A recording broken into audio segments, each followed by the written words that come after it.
Souk. What do girls want anyway? Well, apparently not total losers. We're pretty good at basketball. Yeah, as long as we don't have to run or jump or dribble or nothing. Isaac Robb. Hey, you guys up for a little game? Sure. Well, let's make it interesting. Say $20. How about 50? You're on. Jason Sukanik. Dude, we don't have $50. We don't have 20. This is Primetime on the Fan Sports Network. What the hell's up with that? We win, and they get the chicks. That sucks, dude. 105.1 and 1080. Dude, I'm telling you, it's jobs. We gotta get jobs. Then we get the khakis. Then we get the chicks. The Fan. Hey, what it do? Oh, What's up? Good Wednesday. How's everybody doing? How we doing? It's a big day in the Rose City. Come on. I was about to call that fake energy, but No. I'm now kind of thinking it's not. It's a great day. We We're got excited. Blazers. We got Timbers. I don't know. Maybe what's the roller derby team? The Rollers. I don't know. Maybe the Rollers are going on, or is the Steel still happening? The Forest Dragons. I don't know what the hell else is going on in the city, but it's a big sports night. The sports bra's probably going to be popping off. I don't know. Something's going on over there. It's good. It's good. All right. I don't like your lack of enthusiasm. I'm just kidding. It is a big You sports better night. get excited. You better be down at Moda. There's renovations. Yeah, I got my media pass this year. First time in 20 years. No, you did not. Yeah, I'm going to go down and cover them, I think. You Do some post-game You got interviews. a season media pass. Yeah, I'm going to do some post-game I'm interviews. gonna need to see that. I would like some proof of purchase on I got that one. my mini disc player. I'm going to go down there and be like, hey, God, I remember those days. how do you think it went? When I first got here, there was no one that thought the turnaround audio was more important than one iron furnace. Yeah. And I would have to run the audio back. Well, we used to do post-game shows. Yeah, and then have it cut up. For the Zers. Yeah. Even though we didn't have the Zers. No. Yeah, that was the thing. Yeah. Whose idea do you think that was? I got a good idea. Again, the great iron furnace. That man loved a good pre and post game. And he Yeah. needed that audio turned around Well, tell you what, immediately. I'm now in Iron Furnace's chair, and what I will tell you is that I'm bringing back Blazers post-game shows tonight. Yes! That's right. We're starting it right here on the Fan. Let's Tune go! in. After the game, you can call in. Schulte is my host. Sue in Sioux Falls. Let's do it. Rusty is my co-host. I mean, dude, it's going to be great. And I would do it. If you got Blazers post game here on Yeah. the Fan, why not? Yeah. By the way, I love Right. that. And in no way, by the way, is that No, there's he's no not joking. irony in that. No, He's not joking. he's not True story. joking. Yeah, he's he would ready do to go. that. Schultz is like, what? Well, Yeah. maybe the listeners want that. Post game, what? Didn't Lynch used to do that here? Or was that? No, that was over Demers. he left. Demers did it. No, Lynch left to do that. No, I know, but Demers. No, you had a somebody late did it. night. Yeah, you had a. Yeah. Oh, trust me, I remember listening. Here? It was Yeah. it was Demers after Blazers Well, I games. just told you, like, just pop we- on. Out of town. It used to be, it used to be that. Okay, so when I first got to this radio station, Yeah. way back when we were on AM, 9:10. can you believe that we were on AM? Yeah. God, what a joke. Oh, well, we're now on FM, so Yeah. I'm just And saying, AM still. 105.1. But I miss those days. back when I first Simpler got here, times. what they had was I was the intern, so I know I had to punch. I had to use the hole punch. Yeah. And take the script. There was a script for a Trailblazers pregame show. Yeah. Whenever the Blazers played, they would cut into the regular, which this show was John Lund and Kenny Vance, I think. Yeah. You and I are doing that time slot. Yes. If the Blazers played at, say, 5, Mhm. at 4 o'clock, or maybe it was 3:30, but I think it was an hour. At 4 o'clock, I would run in there, hand them the format for the Blazers pregame show, and they would bust out of their regular program Yeah. and start doing a Blazers pregame show completely formatted down to the minute. Those are the days. Last game highlights, keys to the game, Wow. you know, all the stuff that puts you right to sleep. And they did that for every Trailblazers game. Oh, Now, my after God. the games, I don't remember who did it, but once the games were there over, was someone. the Fan had a post-game show as well. And I do believe that at one point, Travis Demers, the former Fan host, And now the voice yeah, of your Portland Trailblazers. he was it was the minor leagues Well, the fun for him. The fun fact, if people don't know this, the inception of the club was that. Yeah, that's right. We used to, in the 6 o'clock hour during home games, Furness would have to get down to Moda Center because you couldn't miss the start of those games. God forbid you miss the first quarter. Yeah, so he'd leave. So he would leave. That's so what I'm doing that tonight. So we I'm outta to here. make it down there. I got to get down there and get my pregame audio. Pulling a Danny Meringue. Let's so go. so we would do one segment at like 6, and then we had the Peterson perspective. We Yep. pre-taped. He was the producer. He was the producer, so he would pre-tape a little something what he thought going into that game, and then we would repurpose audio about the Blazers from earlier. And so he would leave at like 6:12 to get down there. And then when it became you and me, we were like, yeah, we're not going to do that. And so we didn't know what to do because it was that last hour where it was just repurposed audio and like Blazer stuff. So we were like, hey, you just want to goof off? And we're like, yeah, that's how the club. And we pitched that to the boss at the time, and the boss hated pregame and postgame as much as we did. He goes, yeah, we're not doing that either. And so he was like, yeah, you guys just do what you want. And that's how the club, in fact, we owe the club to those early days of Blazer pregame. Yeah. Yeah, I mean, in large part. Yes. Yeah. Repurposed Blazer audio. Well, yeah, I mean, the idea was, and this was generally a Furness thing, who, by the way, former fan host Ian Furness, now up in Seattle. Great dude. Yes.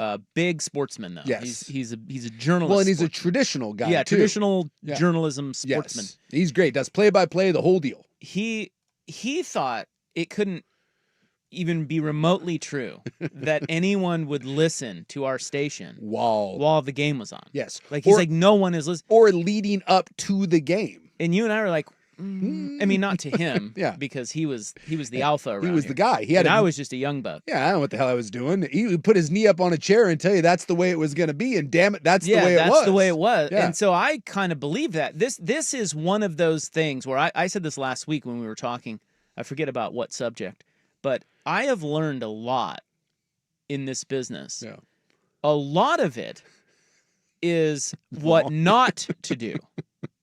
Right? Like, nobody ever really tells you what to do. No. You just sit and observe, and you figure it out. I got to sit next to Colin Cowherd, and say what you will about Colin Cowherd's radio show. Yeah. I learned a lot of what to do from sitting. I was in Schultz's chair when Cowherd was on in Portland, and dude, I learned a lot from that guy. That guy's really sharp. Yeah. Really good radio host. Then there are things like this where I'm told that no one will listen to your station if the Blazers are on, and I just kind of, I remember talking to you and be like, do you believe that? Because I don't really believe that. And then, yes, the club, and now look. Now we just ignore the Blazers. You speak for yourself, man. I thought you were going to the game tonight. Yeah, I was joking about all that. I'm not going anywhere. Someone said a video emerges of Rob sitting front row post-game reading a Playboy. Please. Playboy? Well, what is this, 1990? Well, that was that's one of my all-time favorite Isaac Ropp moments. Oh, he's talking about okay. Yeah, the magazine.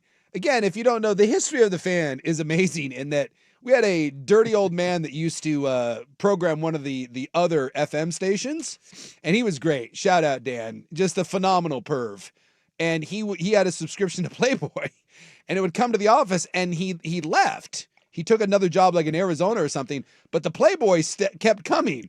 So Ropp would take the Playboy when it would show up, and he would sit in staff meetings and just flip through. Well, be like the girls of the Pac-12, and Ropp is flipping through it while those meetings, we're having important meetings. Well, our program director was a man by the name of Dennis Glasgow. Yes. And I love Dennis, and he's a very fun and funny man. However, that meeting was simply us listening to him do a 1-hour radio show. Yes. He just thought that he could do our show better than us. Yes. So he would just make us come in there, and I just didn't care, and I didn't want to hear his radio show. And so I read Playboy.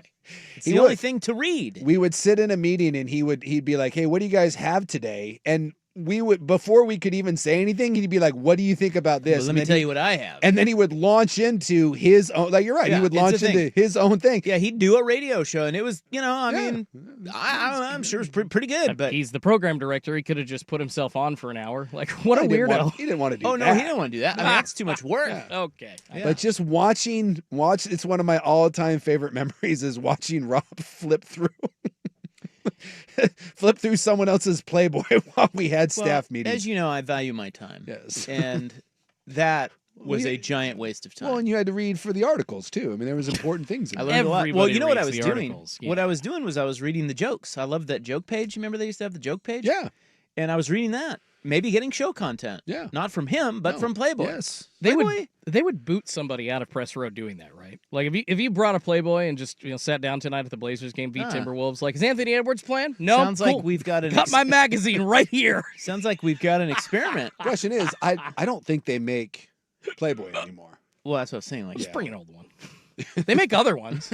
Hustler, like what? Is that, are there still scantily are clad there nudie still bags rags exist? out there? that would be funny. Yes, there have to be. Do you want to go down there and try that, Schultz? Come down with me when I leave at 6 to get pregame audio You know what? I'm kind of down. for the fans. People don't realize that the olden days of media were just amazing. There was also a homeless man that used to sit on Radio Row. That happened.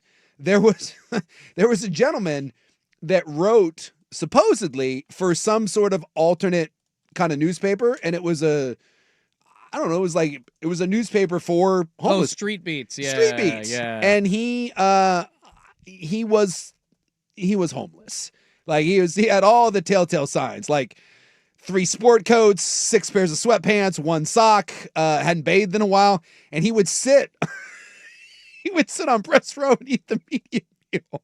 And it was the most Portland thing ever. And, God bless him. He seemed like a nice guy, but you could smell him from like 9 seats away. So whoever got the punishment, and like being the new guy, Furness would often be like, no, that's you over there.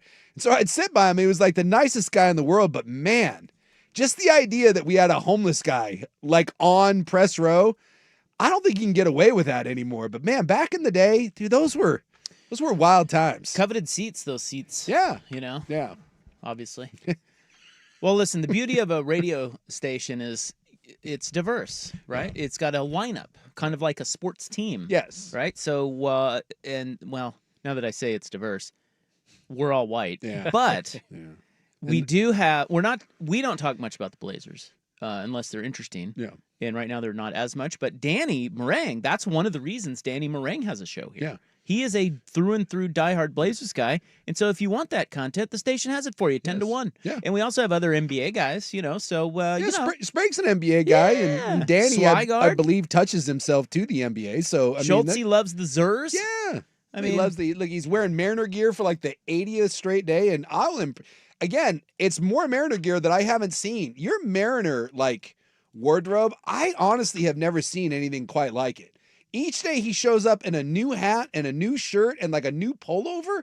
I mean, my God, it's unbelievable. I want to take batting practice. I'll slay it out. Like I wish I could. Schultz, if I have any sort of pull in this at all, I will find a way to get you to have batting practice up there. Dude, I appreciate after that. what happened to you this season, damn it, you deserve to that'd be cool. up there taking BP. Actually, you know what? Hey, one quick way to help Schultz get over that would be pretty darn wow. Honestly, just if that could even. Suk will do that for you. He just promised it to you live on the air. All right. We've got some pull. All right, I'm gonna see if I can. I don't.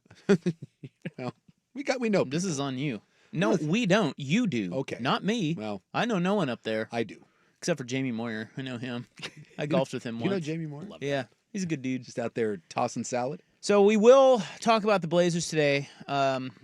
Mainly, we have to talk about how to watch them on TV. And I know it's not hard to watch them on TV. It's confusing at times. But it can be if you don't really care all that much or you haven't really Tried. Yeah. Like there's a learning curve, I think, to understanding where the Blazers games are to watch. If you're like me and you were mad that Dame wasn't back and now he's back and you haven't watched since, no, you need to know. But, there's plenty of people that are like casual fans that think Damian Lillard's back, and they're going to be like, where's Damian Lillard? And like, well, how many does he get tonight? I thought Lillard was back. What the hell? 40? Let's go. 30?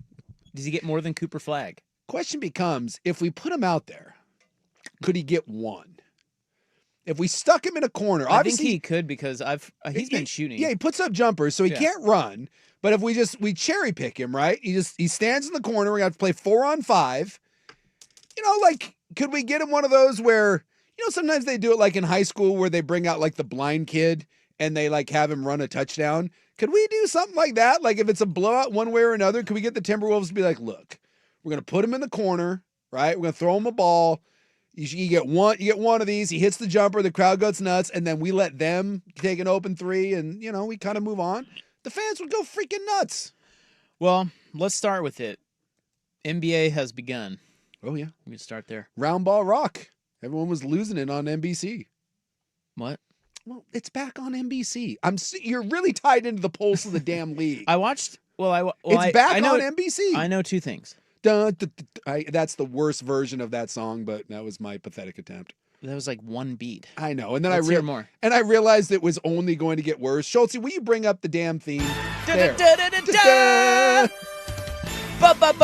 Basketball. Gimme the ball, cause I'm gonna shoot it. You ever start a beat and you realize that you're like, oh my God, this is about to go off a cliff, and so you just slam the brakes? Not That's when you where can sing like me. That's where I was headed right there. I was like, oh my God, this is not going to go well. What was I going to tell you? Oh, I know two things. I know that Michael Jordan is on there. Michael Jackson's on there? They propped up dead ass Michael Jackson. I love basketball. Gonna go to that lake. So so Jordan's on there. Yeah. Give them hot milk. We have a little I cookies. actually thought it was pretty interesting last night. Well, I have a clip of that to play today. Yeah, he was on there with the one. He's on there with Tarico. It's the one you were talking about. Apparently, Jordan can't be bothered to go into any sort of studio, so they have to fly to him and do these long cut sit down interviews in his house. Which, by the way, that's kind of a baller room he's got going on in his house. Well, it's kind of a baller move to say, yeah, I'll be on your programming, Come to but my you're house. going to need to send a whole crew to my house. Yeah. I am not coming to you. I am Michael freaking Jordan. Yeah. I am not sitting on a dais a la Shaq, Chuck, and Kenny. Now, are they flying him out for each game, or is this like... No, they're going. They're to going him. to his house. Thank you for paying attention. No, that's... Are they flying Mike Tirico to his house no for one really- each game? No, No Or one is this- really knows. No, I think it's a deal where they're interview segments, and I would imagine he has sat down with Jordan for a long like an 8 already 10-hour session. Gotcha. Yeah, and they're cutting that into things that they will play throughout the course of the season. And then he may do another one in a couple months or something. I don't know. But yeah, I've got a little audio of Jordan, but I know that Michael Jordan is back on NBC. Mm-hmm. It's like what do they call it, like Learning from the Best series or something. It's called Insights with MJ, I believe. Okay. And what was the other thing? Don't get too excited about the insights. What's the other thing I know? I don't know. Well, maybe I only know that. I did watch the end of the Rockettes and Thunder last night. Can I be honest? So Yes, you can. And can I be honest first? I think, are we going the same way? It's possible. I saw that it was close late, right as we walked out of the studio. Yeah. It was a 2-point game on our TV out there. I'm like, I'll flip that on when I get home if it's still on. Yeah. I flipped it on, and I could not sit through all of the overtimes. Well, not all the overtimes, just all of the breaks. Like, it just takes for effing ever. Yes. Timeouts and reviews. And there was a 3 overtime. Yep. Dude, I can't handle it. So it's funny. So I got home and traffic was pretty light. So I drove home. Literally, as I was pulling in my driveway, Durant was splitting the free throws at the end of regulation. And like you said, there was a bunch of challenges and a bunch of reviews. And so I get in the house and it goes to OT, right? So I'm like, oh, okay. So I sit down and, the missus is making dinner and I watch the first overtime. Yeah, and traditional gender roles. It's like, get in there and make me a pop-pot. I got sports on. And I made it through the one overtime. And when it went to the second one, I just was like, you know what? I'm done with this. Why? Because it takes too long? Yeah, I was finished. I was like, you just didn't care? A little of both. I got it was game one and it was kind of fun and they were booing Kevin Durant and I made it through the game and then one overtime and I'm like, you know what? We're not doing this. I had a delicious meal to eat and then I didn't care after that. So I cared. I was not tried, able to finish, but I just couldn't. The game slows to a crawl. Yes. If it's close late, yes. The NBA really has to try to fix that. Yes. So And by the way, LeBron looked very studious last night. Yeah, he's got a sciatica. So I turned that game on after. So I did see the final. I turned it back in time to see the final big free throw from SGA to win the game. Okay, and then some other guy airballed it, and the game was over. Yeah. Okay. Then I'm like, oh, the Warriors and Lakers are on. I'll go check that out. And it took me, much like you, it took me all of 7 seconds I was like, to be like, you know what? I don't know. It's a little too early in the season. To be honest with you, when I came back from the meal, Good Will Hunting was on, and I was like, ooh, Good Will Hunting. It was a good scene where he's like beating up the guy in the schoolyard that like bullied him in kindergarten. I'm like, well, I'm committed to this now, and that was my evening. So I don't know if you guys like NBA pregame shows, but there's one right there. Right there. Thank you. Thank you so much. You're welcome, Portland. That's how it's done. Wow. Ian Furness would be proud. Yep. Well, how do you watch the Zers? Next on The Fan. The Trailblazers are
This is Primetime with Isaac and Suk on the Fan Sports Network, 105.1 FM and 1080 AM. Okay, now here is our very serious Blazers preview. Yeah. Okay, we need to be serious. We do? We need to channel your inner Ian Furness. The Blazers season begins tonight. They're going to play another one. Bro. This is their 56th all-time. Unbelievable. I had to go count them today. 56. 1, 2, 3, 4, 5. And they have not been in the playoffs since Terry Stotts was here, Yeah. which was way back in the 2021 year. It's been a bit. Way back. Yeah. And Chauncey Billups is still the coach. The most games he has ever won is 36. Mm-hmm. So it's a little bit of an uphill battle, but there is some optimism. Yeah. There is a different vibe according to the team. They are maturing according to Chauncey, and they will be long, athletic, and should play pretty good defense. Yeah. So that's about all I got. Well, I mean, I know they've And rolled- Jeremy Grant's not starting. No. Which I think $160 million and thank he's sitting on the God. bench, which is thank God, by the way. Yeah. So if you didn't know, I think that's weird, though. the starting lineup will be Holiday, Sharp, Kamara, Denny, and Klingon. And then we get the big tariff coming off the bench until Time Lord's back, which at some point, and then he'll get hurt again. I do enjoy the fact that we're getting the younger. he's gonna play significant minutes. Let's go. And then That's the most interesting thing of the whole season, isn't it? Is it not? I think so. I mean, there's an idea like that stretch run that they went in the second half of the season, and we throw out all the metrics where they were a top 5 defense. And some people have kind of crapped on that and say if you look at who they were playing and guys weren't playing for anything and guys were injuries, some people say that's overinflated. But like if we're going to be under the impression this is a top 10 defensive team, Klingon takes a step. Holiday is, coming in is a really good defender, although last year I think it was, when you look at the metrics, it was his worst defensive year. But again, that's a very good defensive point guard. If this is a top 10 defensive team, top 10 defensive teams make the playoffs, not the play-in, the playoffs. And, Chauncey said this and Cronin said it, and they kind of walked it back as you got closer to the season, but they both said that, like, this is a playoff team next year. And so... Wait, this year? Yeah, this or year. next year? Well, they said it... This year. Yeah. They said it last year. They said it last year. Meaning this year. Yes.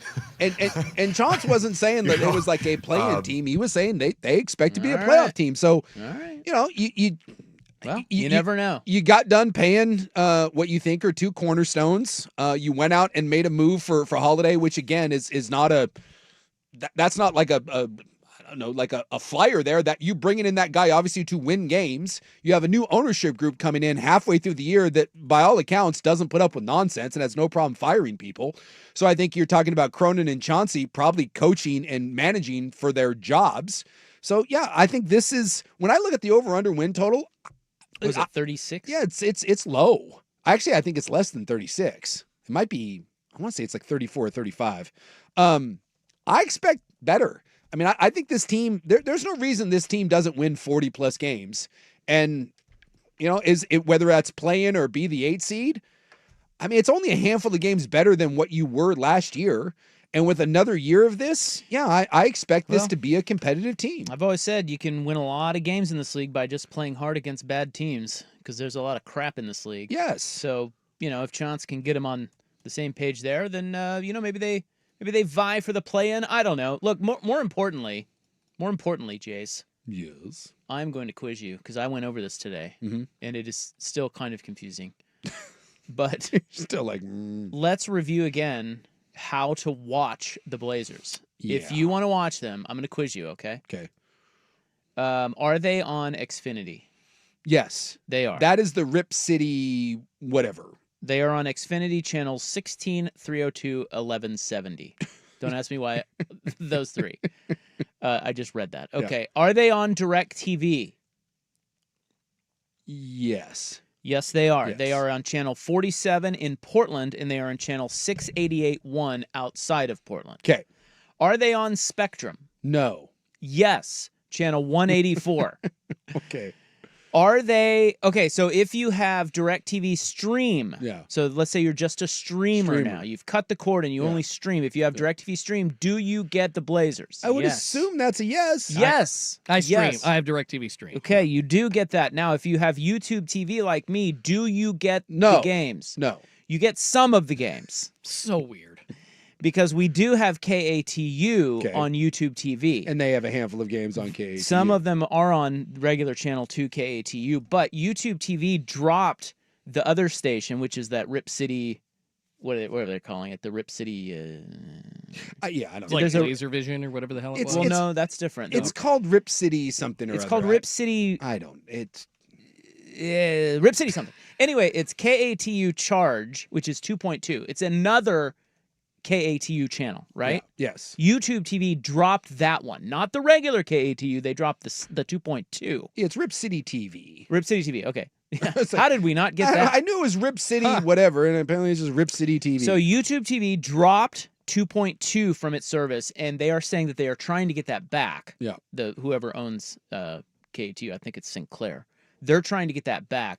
But if you have YouTube TV like me, you will not get most of their games. If you have Fubo, will you get the Blazers games? No. Wrong. Damn. You will. Okay, let's say you have a TV, but you don't stream. Then you can get an antenna. Boom. I believe, if I'm not mistaken, every game is available on the Rip City TV that for is free correct. on an antenna. That is correct. So if you do not know what to do to find the Blazers games and you actually want to find them, all you have to do, what they're telling you is go to Fred Meyer. They have a partnership with Fred Meyer. You can get a TV, as long as you have a TV, you can get an antenna and they'll come in on 47.1. Yeah. Any TV. Yes. They'll just get the antenna. Every game. And you will get every game. Now, Yes. if that is too much work for you, which I know it would be for me, even though it's so simple, Yes. your other option would be to sign up for Blazers Vision. And it is $120 for the entire season. Yeah, and then you can watch that on your computer or ping it to your TV. Anything you want. Anything you want. You can stream it. And by the way, The whole season. you get 2 tickets. Yeah, and you get 2 tickets. You get to go to a That's game. actually pretty cool. Yeah, $120 for an entire season, and let's say I'm guessing they're not good seats, but even bad seats, let's say those are what, 30, 40 Yeah, bucks. Half the cost of $120 you're paying for the tickets. There you go. That's a good deal. Look, Just get an antenna, So though, if you please. think about it, this is they're much more readily available. Yes, there's the no- Blazers are not wrong when they say, hey, listen, we're coming to where you are. The hard part has been, I think it's been hard to train people. Yes. Depending on what they use and if they have a TV or if they just stream But honestly, only. if you want to watch Blazer games, there is no excuse for you not No, finding it Blazers. is easy. No, It is easy. And the only reason is because of the distribution, like the wide range of channels. You are seeing why we now have this, and what it took to get to this, and the reason it was so long was because of 7 different arms that are trying to air this damn thing. Yes. And someone asking, can you buy individual games? I do not believe so. I believe you have to buy the Oh, the you do? package. I thought you could. I don't think They you can. used to a long time ago, but I do not think because I was looking at this the other day because someone was asking me about this, so I was kind of putzing around on this. There's a whole website you can go to, and they'll kind of explain everything. That at least when I went to the Blazer TV thing or whatever, it was only sign up for the year. I did not see any other. I didn't see any other option than just the season long thing. So Yeah, all right. Well, it gets underway tonight. yes, The wait is over. A real sport is here. The Trailblazers host the Minnesota Timberwolves, who, if you remember correctly, or if you remember, they have Julius Randle now Anthony Edwards. because of the trade. So it's not the Gobert, Yeah, Karl Anthony Towns Timberwolves. no. It's the Julius Randle, Anthony Edwards Timberwolves. But they're here. And they're favored over you, so you're not supposed to beat them. According to the odds makers, the game tips at 7 at what we like to call Moda Center. Yes. There you go. We previewed the Blazers for you. Now, don't expect much out of us until something interesting happens. I will say that of the last 4 or 5 years, I at least am mildly intrigued by what this could turn into. We're getting rid of Jody Allen, right? Yeah, finally. I think there is a urge to win because no one wants to get fired. Nothing will motivate some donkeys to play better than the front office and your coach getting fired. Like you will, there will be no tolerating, the whole Shaden Sharp, like getting sat for lack of defensive effort. Chauncey and Cronin know that this is their ass on the line.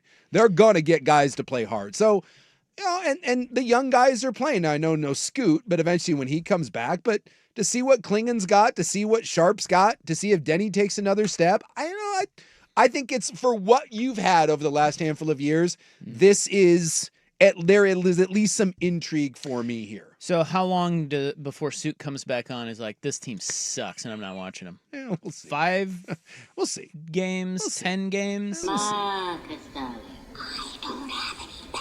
There's no reason. There's Jody right there. The schedule starts off pretty tough, but this should be a team to me. By the way, 34.5 or 35.5, depending on where you're at, over under.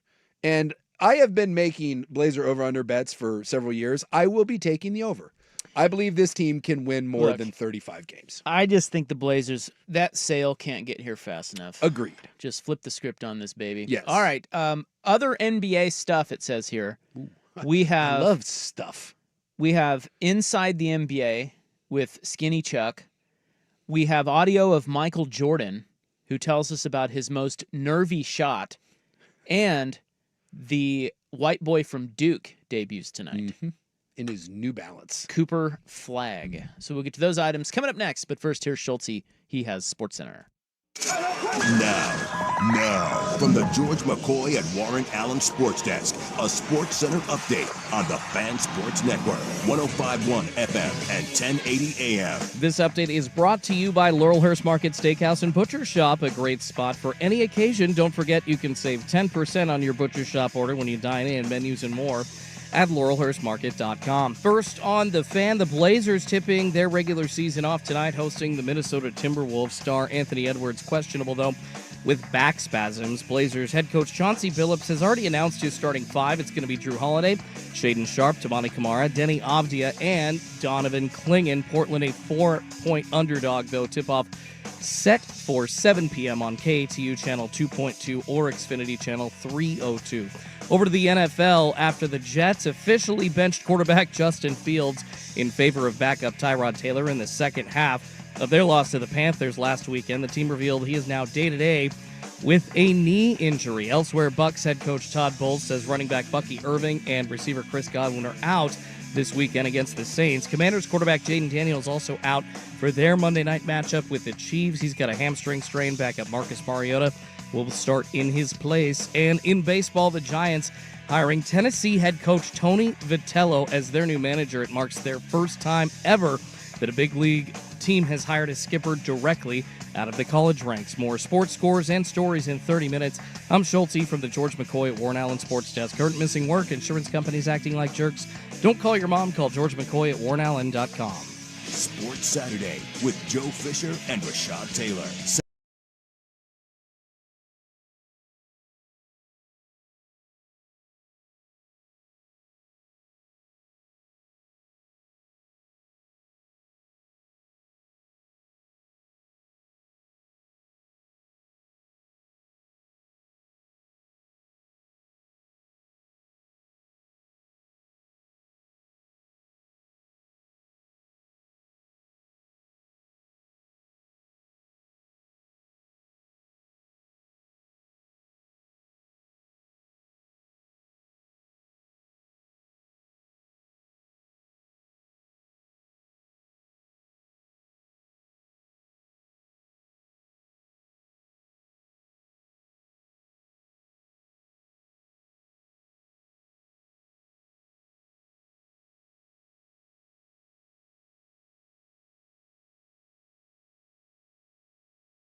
Souk on the Fan Sports Network, 105.1 FM and 1080 AM. John, what? What? No.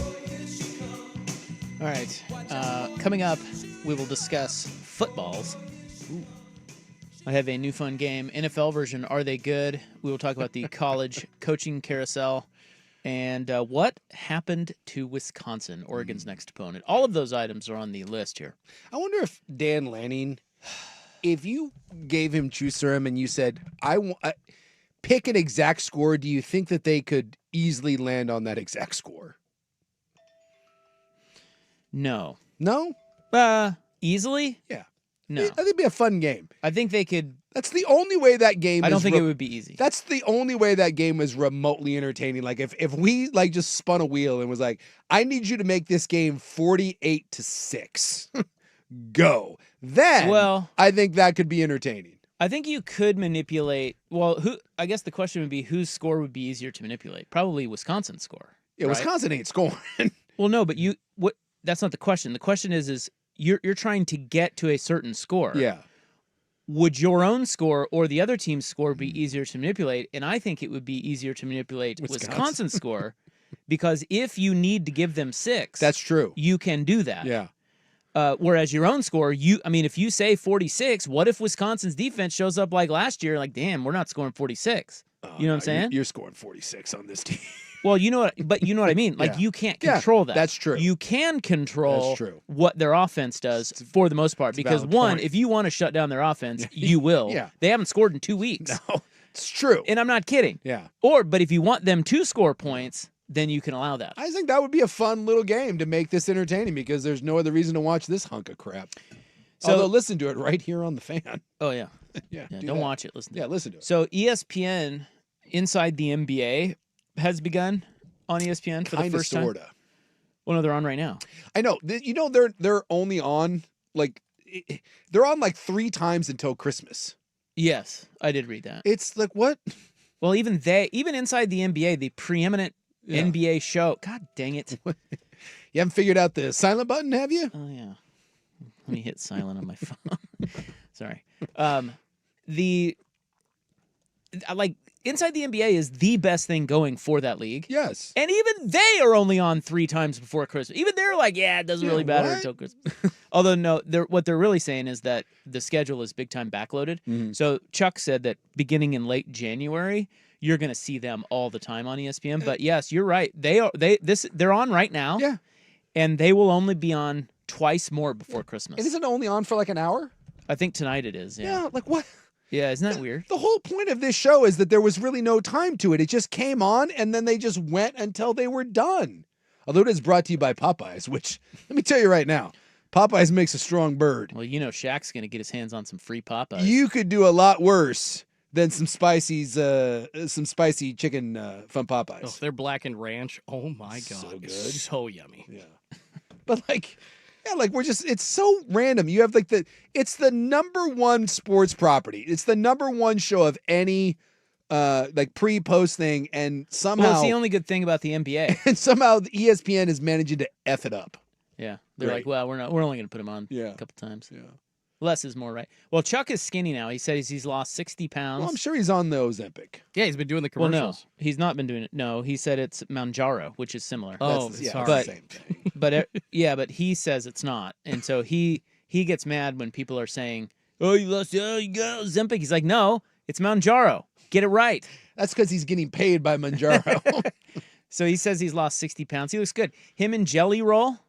Jelly Roll's down 200 pounds. Yeah. Did you see how annoying he was on College Game Day? I look, dude, that guy. I can't. There's just what, you don't like Jelly Roll? No, he seems like a nice fellow. He's got a great story. What's his story? Well, he was a criminal. Oh, he was? Yeah, he was. Is that why he has all the face tattoos? Yeah. He came from a rough background. Yeah, I don't know anything about him. I'll just say this, man. He was super annoying on there, though. Yeah, I just can't. If you come from the Rogan sphere at this point, Is he a Roganite? He's a Rogan. I just can't. It's what does that mean? You exist in that world. It's like the Tony Hitchcliffe or whatever, and it's that. I have no idea what you're talking about. But I do know who Joe Rogan is. Yeah, it's yes. I just don't consume Joe Rogan. So you mean they're like Is Jelly Roll kind of crazy? Is he a little out there when it comes? He's just a lot for me. Okay. But he looks great. Well, I will say, lost a ton of weight. He on College Game Day. That's my first. I mean, I know who Jelly Roll is. Yeah. I think I might even have one of his songs on my one of my playlists on Spotify. Yeah. I don't know. I can't remember if it's him or some other fat guy. He's not fat anymore.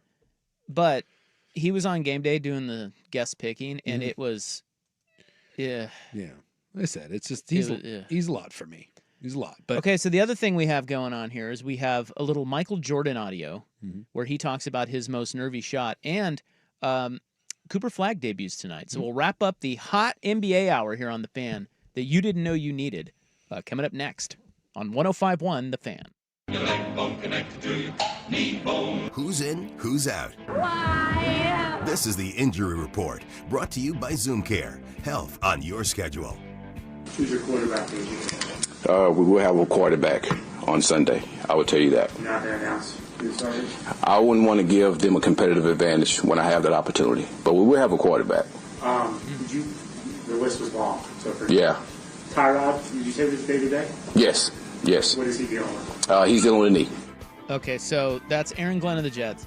So Tyrod Taylor is hurt, and they said there he's day to day. But the Jets owner came out and said that their quarterback, Justin Fields, sucks. So, but Aaron Glenn would not commit to who he's playing, so maybe he won't play a. Well, no, he said he's playing a quarterback. Does it matter? What if he went no quarterback? It wouldn't make a difference. It's the Jets. Hey, Zoom Care, with more than 20 neighborhood clinics in Oregon and Southwest Washington, Zoom Care offers convenient access to same-day urgent and emergency care, plus an expanded primary care team. Schedule or learn more at zoomcare.com. Dirt and Sprague. Dirt and Sprague.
everyone What happened? is aware of what just happened, but that's the best thing that's happened in a while. Well, what happened? I thoroughly enjoyed that.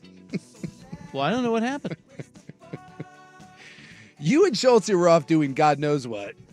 And Dusty came in. Okay, you got us. We're in love. Yeah. Dusty came in. You were playing, what, 7 minutes in heaven? Or this would be like, what, 3 minutes in heaven? So Dusty comes in, is talking to me.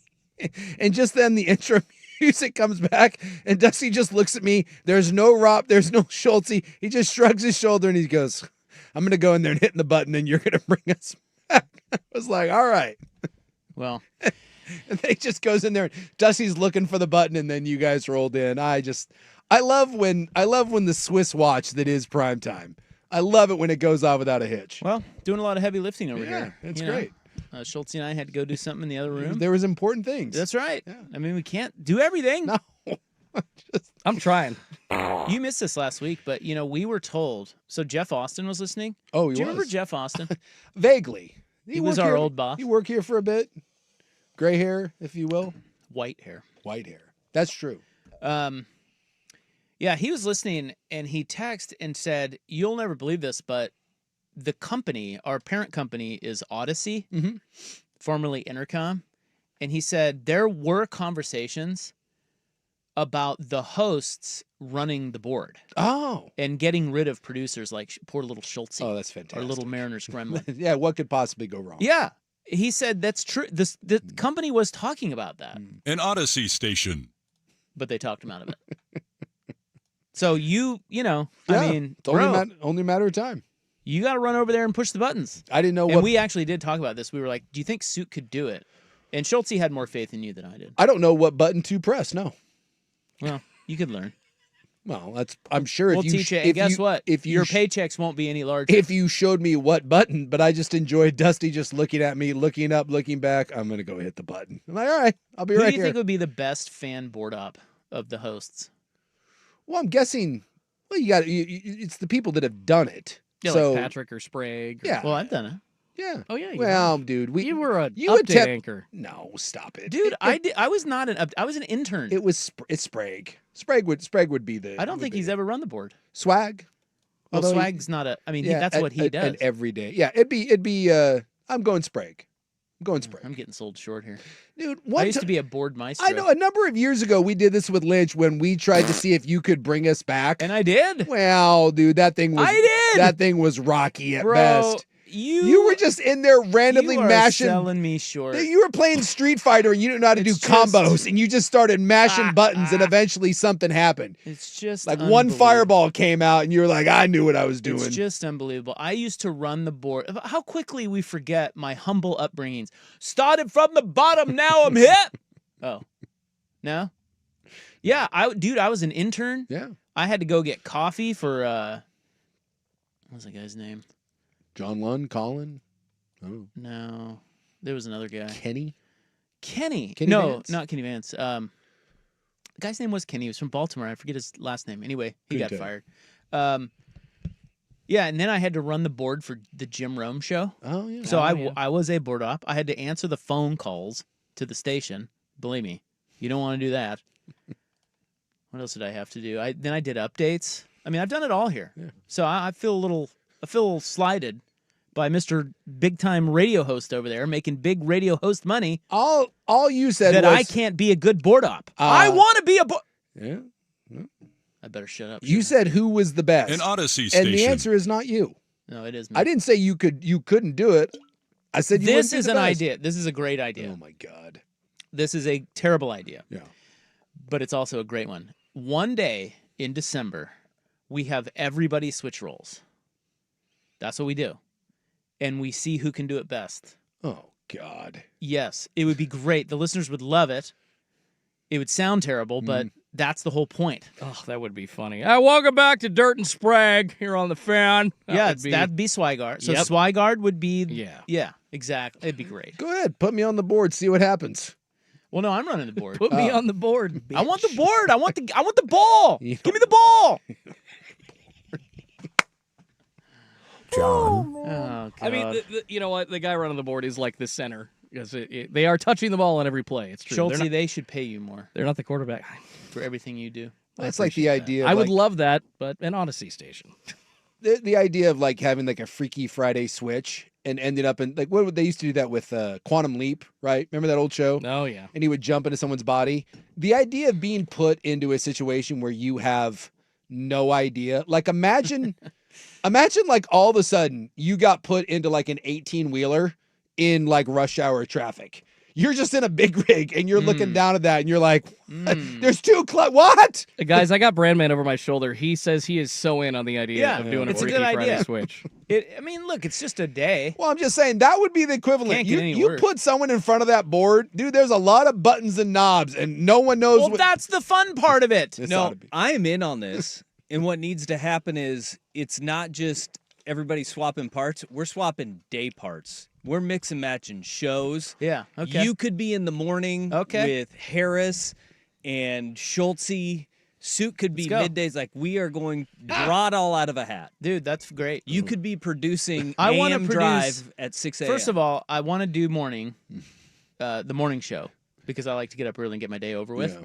So I would like, if I could make a can I request? No, this is random. it's at random. I want to do Swag's job. You want swag? I don't think you want that job. I want Dusty's job.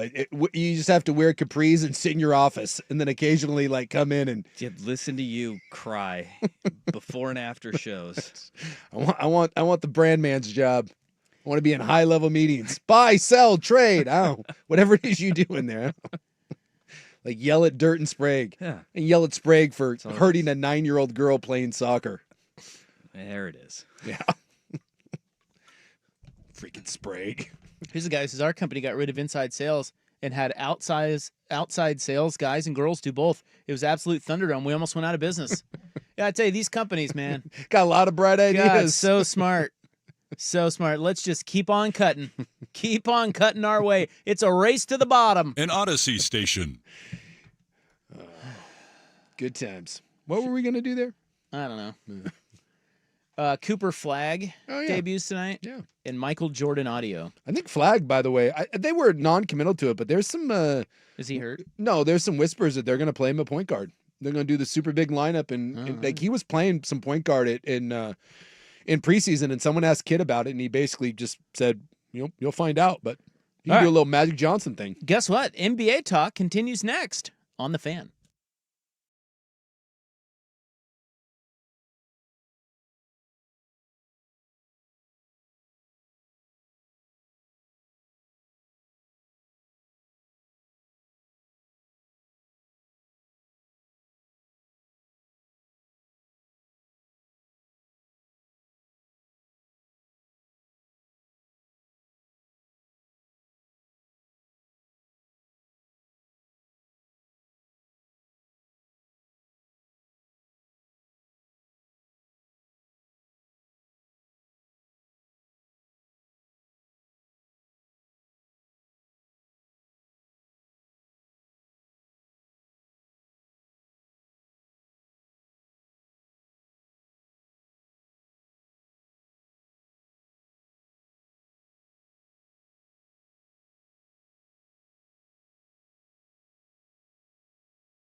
Fan Sports Network, 105.1 FM and 1080 AM. This update is brought to you by Mountaintop Metal Roofing. No maintenance, energy efficient, fire resistant, and a lifetime warranty. Do it once, do it right. Visit mountaintopmetalroofing.com. First on the Fan, the Portland Trail Blazers tipping their regular season off tonight.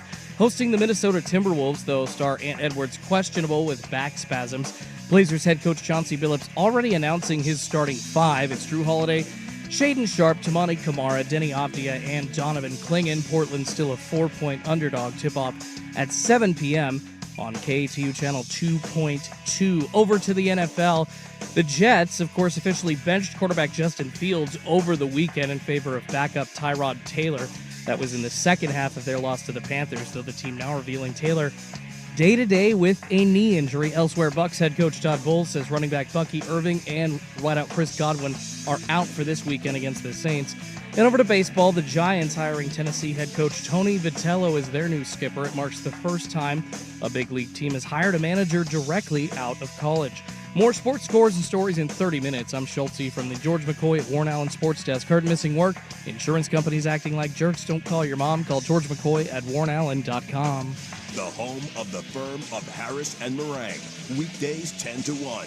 The Fan Sports Network, 105.1 FM and 1080 AM. Okay, everyone, shut up and look at me. Primetime with Isaac and Suk. The less I know about other people's affairs, the happier I am. I'm not interested in caring about people. Isaac Robb. I once worked with a guy for 3 years and never learned his name. Best friend I ever had. We still never talk sometimes. Jason Sukanik. I also think it's pointless for a human to paint scenes of nature when they could just go outside and stand in it. Primetime on the Fan Sports Network, 105.1 and 1080. Please do not misinterpret the fact that I am talking right now as genuine interest. End of speech. The Fan. Big deal. All right, welcome back. Hour two. A lot of inside baseball today. A lot of inside radio talk here on the show. Yeah, really kind of. Here on the program. Yeah, that first hour kind of went off the rails a little bit. But now back to the NBA, which began last night. And as we continue to tell you, we don't really care. But, you know, there's some interesting stuff. Like Cooper Flagg debuts tonight, and he's playing Wembanyama of the Spurs. And, you know, Wemby had the year cut short because of the blood clots. But, again, some of the buzz coming off of his offseason and like some of the preseason stuff, I mean, people are just – he's living up to the billing. I mean, it's he's unbelievable. We've never seen anything quite like that guy. You know what's weird about it is so Wembanyama, if you haven't seen him play, he's like 8 feet tall. He's very tall. He shoots from outside. He does. I mean, we've never seen anybody like him. No. That said, I actually find Cooper Flagg more interesting than Wemby. Do you? Well, yeah.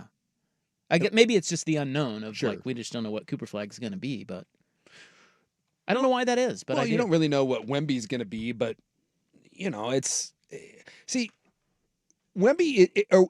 You're literally just scratching the surface of what that guy. I mean, people that are actually day-to-day NBA people say that he's got a chance to be the best defensive player in the history of the NBA, like to go on an unprecedented run and. His offensive game continues to improve. I mean, if he stays healthy, I mean, you may be talking about a 1-of-1, a guy that's 7'4", 7'5", and can shoot, dribble, and play defense the way he does. I mean, he is must see. He's had that hype though. Like we thought that he could be that. Flagg, I don't know. What are they saying about Flagg? Like, are we? Is this still really up in the air? Like Wemby was just like, dude, let him get his feet under him. Yes, he's going to be amazing. You've never seen anything like him. Flagg, I don't know. A little different story. Yeah, I think I've heard everything. Flags. I've heard some people say that Flagg, like, how the best, like the Trevor Lawrence thing, like. Oh. Well, Trevor Lawrence. We were told that Trevor Lawrence was a generational 1-of-1. And a lot of people were like, dude, no, he's very, very good, but the hype doesn't justify that. And what you've seen in the NFL is there's a little bit of that, right? The juice isn't quite what we thought. It's not quite worth the squeeze. And I've heard some people with Flagg say that like he's a better version of Andre Kirilenko. And then other people say that he's a better version of Scottie Pippen. And those are two vastly different comps, right? But he is a guy that is what, 6'8", 6'7", 6'8", and can play multiple positions, can handle, can shoot, can distribute, that he's kind of a 5-tool player.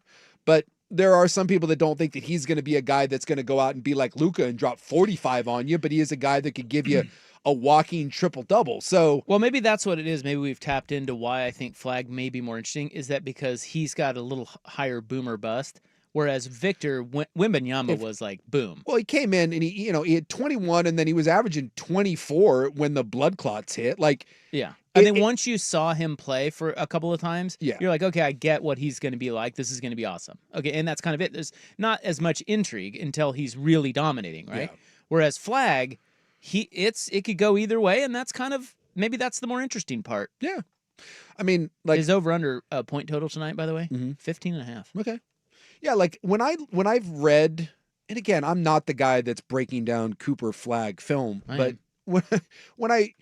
I mean, he was impressive when he was at Duke. Okay. And he's fun to watch, but it's just like when I read the comparisons, they're all over the board. Like, again, the idea that you have Scottie Pippen and Andre Kirilenko, and then you throw in like Jason Tatum and Kawhi Leonard, like, yeah, and then like Lamar Odom, who was really good, but Lamar Odom isn't Scottie Pippen, right? Like, where does that?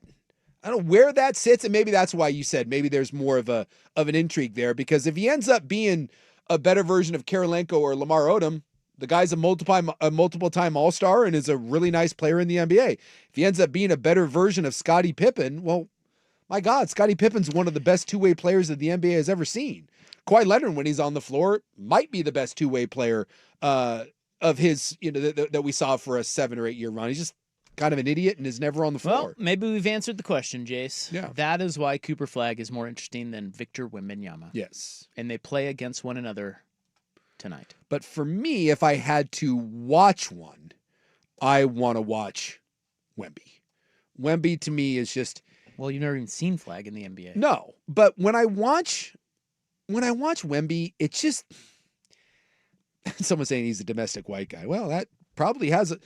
Look, the fact that the NBA, when you look at the best players, you look at the MVPs in the league, trust me, the NBA is not thrilled that the best players in the NBA and that winning MVPs, that it's Jokic or that it's Wemby or that it's like Luka. Well, isn't SGA Canadian? SGA is Canadian. God. Trust me, somewhere Adam Silver is sitting around being like, God, give me a Caitlin Clark. And yes. Fun game. Last American white man to win the MVP. Yeah, because Nash is Canadian. Yep. Kevin Love never won one? Oh, God, no. No. I don't think Kevin Love ever sniffed Just trying to think of big whites. Are we going all the way back to Larry Bird? You are. Oh, yeah. wow. Yep. Yeah. 1986, Larry Bird is the last American white man Yeah. to win the MVP. Yeah. Well, and again, whether you want That's to admit crazy. it or not, that will be a big deal if you get a guy that comes into the league who's as an American-born player. And for a lot of those middle America people, if you don't think that part of Caitlin Clark's appeal is that she's a Midwestern white girl, then I don't know, it makes you uncomfortable to say, and that you bury your head in the sand. It plays a role. And yes, the international players have come onto the scene, and this is a guy who's he's from Maine, for God's sakes. The NBA but he's will from push Duke. The NBA will push him hard. He's a smart kid from Duke. Yeah. We don't like that. He's not really Caitlin Clark in that way. We don't like the snooty the Dukies rich white kid from Duke. That's not the same as if he played at Wisconsin. Would that have been a little better? A lot better. I mean, a lot better. And if he had been from Nebraska, yeah, instead like of Maine, although Maine's not.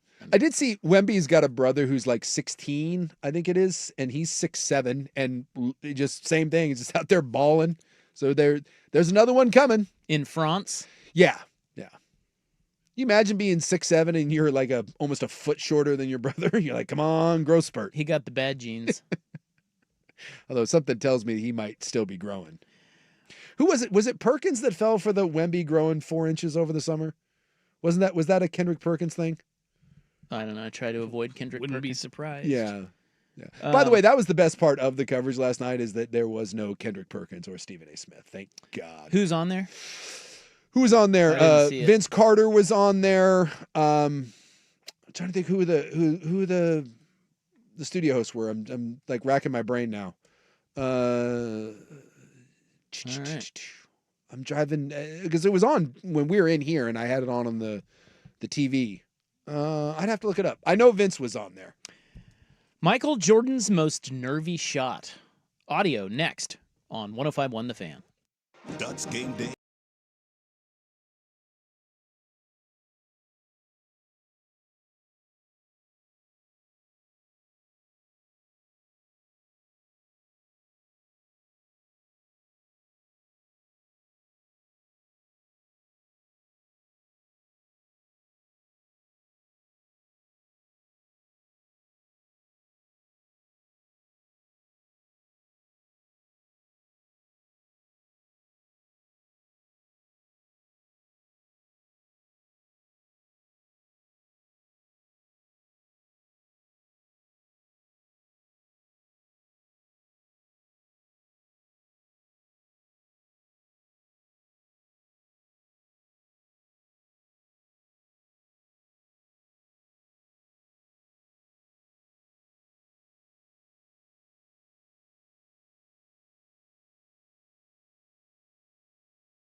because he was the best.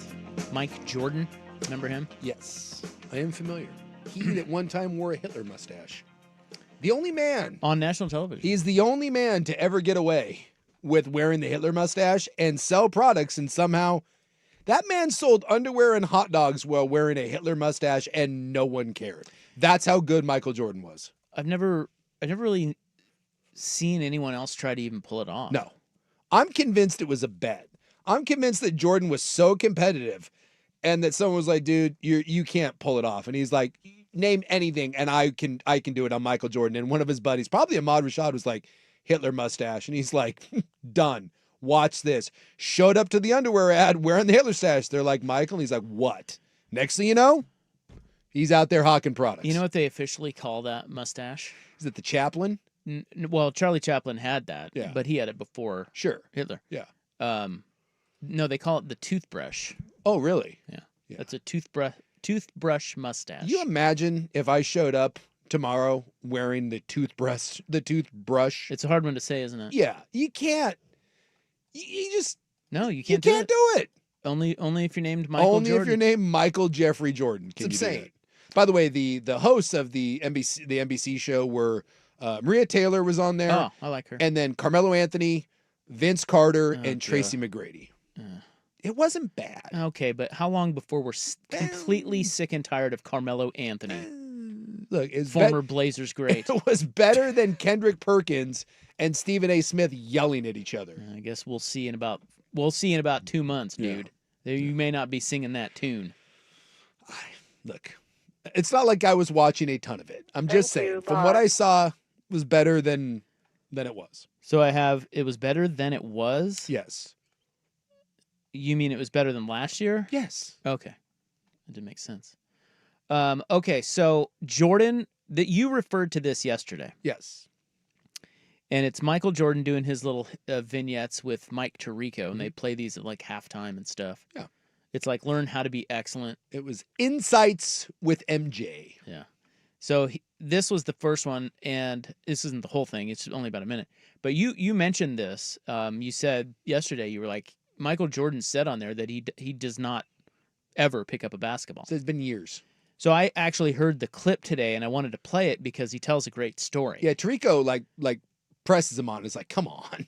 Yeah, so this was Tirico with MJ on NBC Sports last night. Do you ever pick up a ball and just shoot? I haven't picked up a ball in years. No, come on. Just like walk past. There's got to be a hoop somewhere at your place. You don't see a hoop anywhere around here, right? I don't.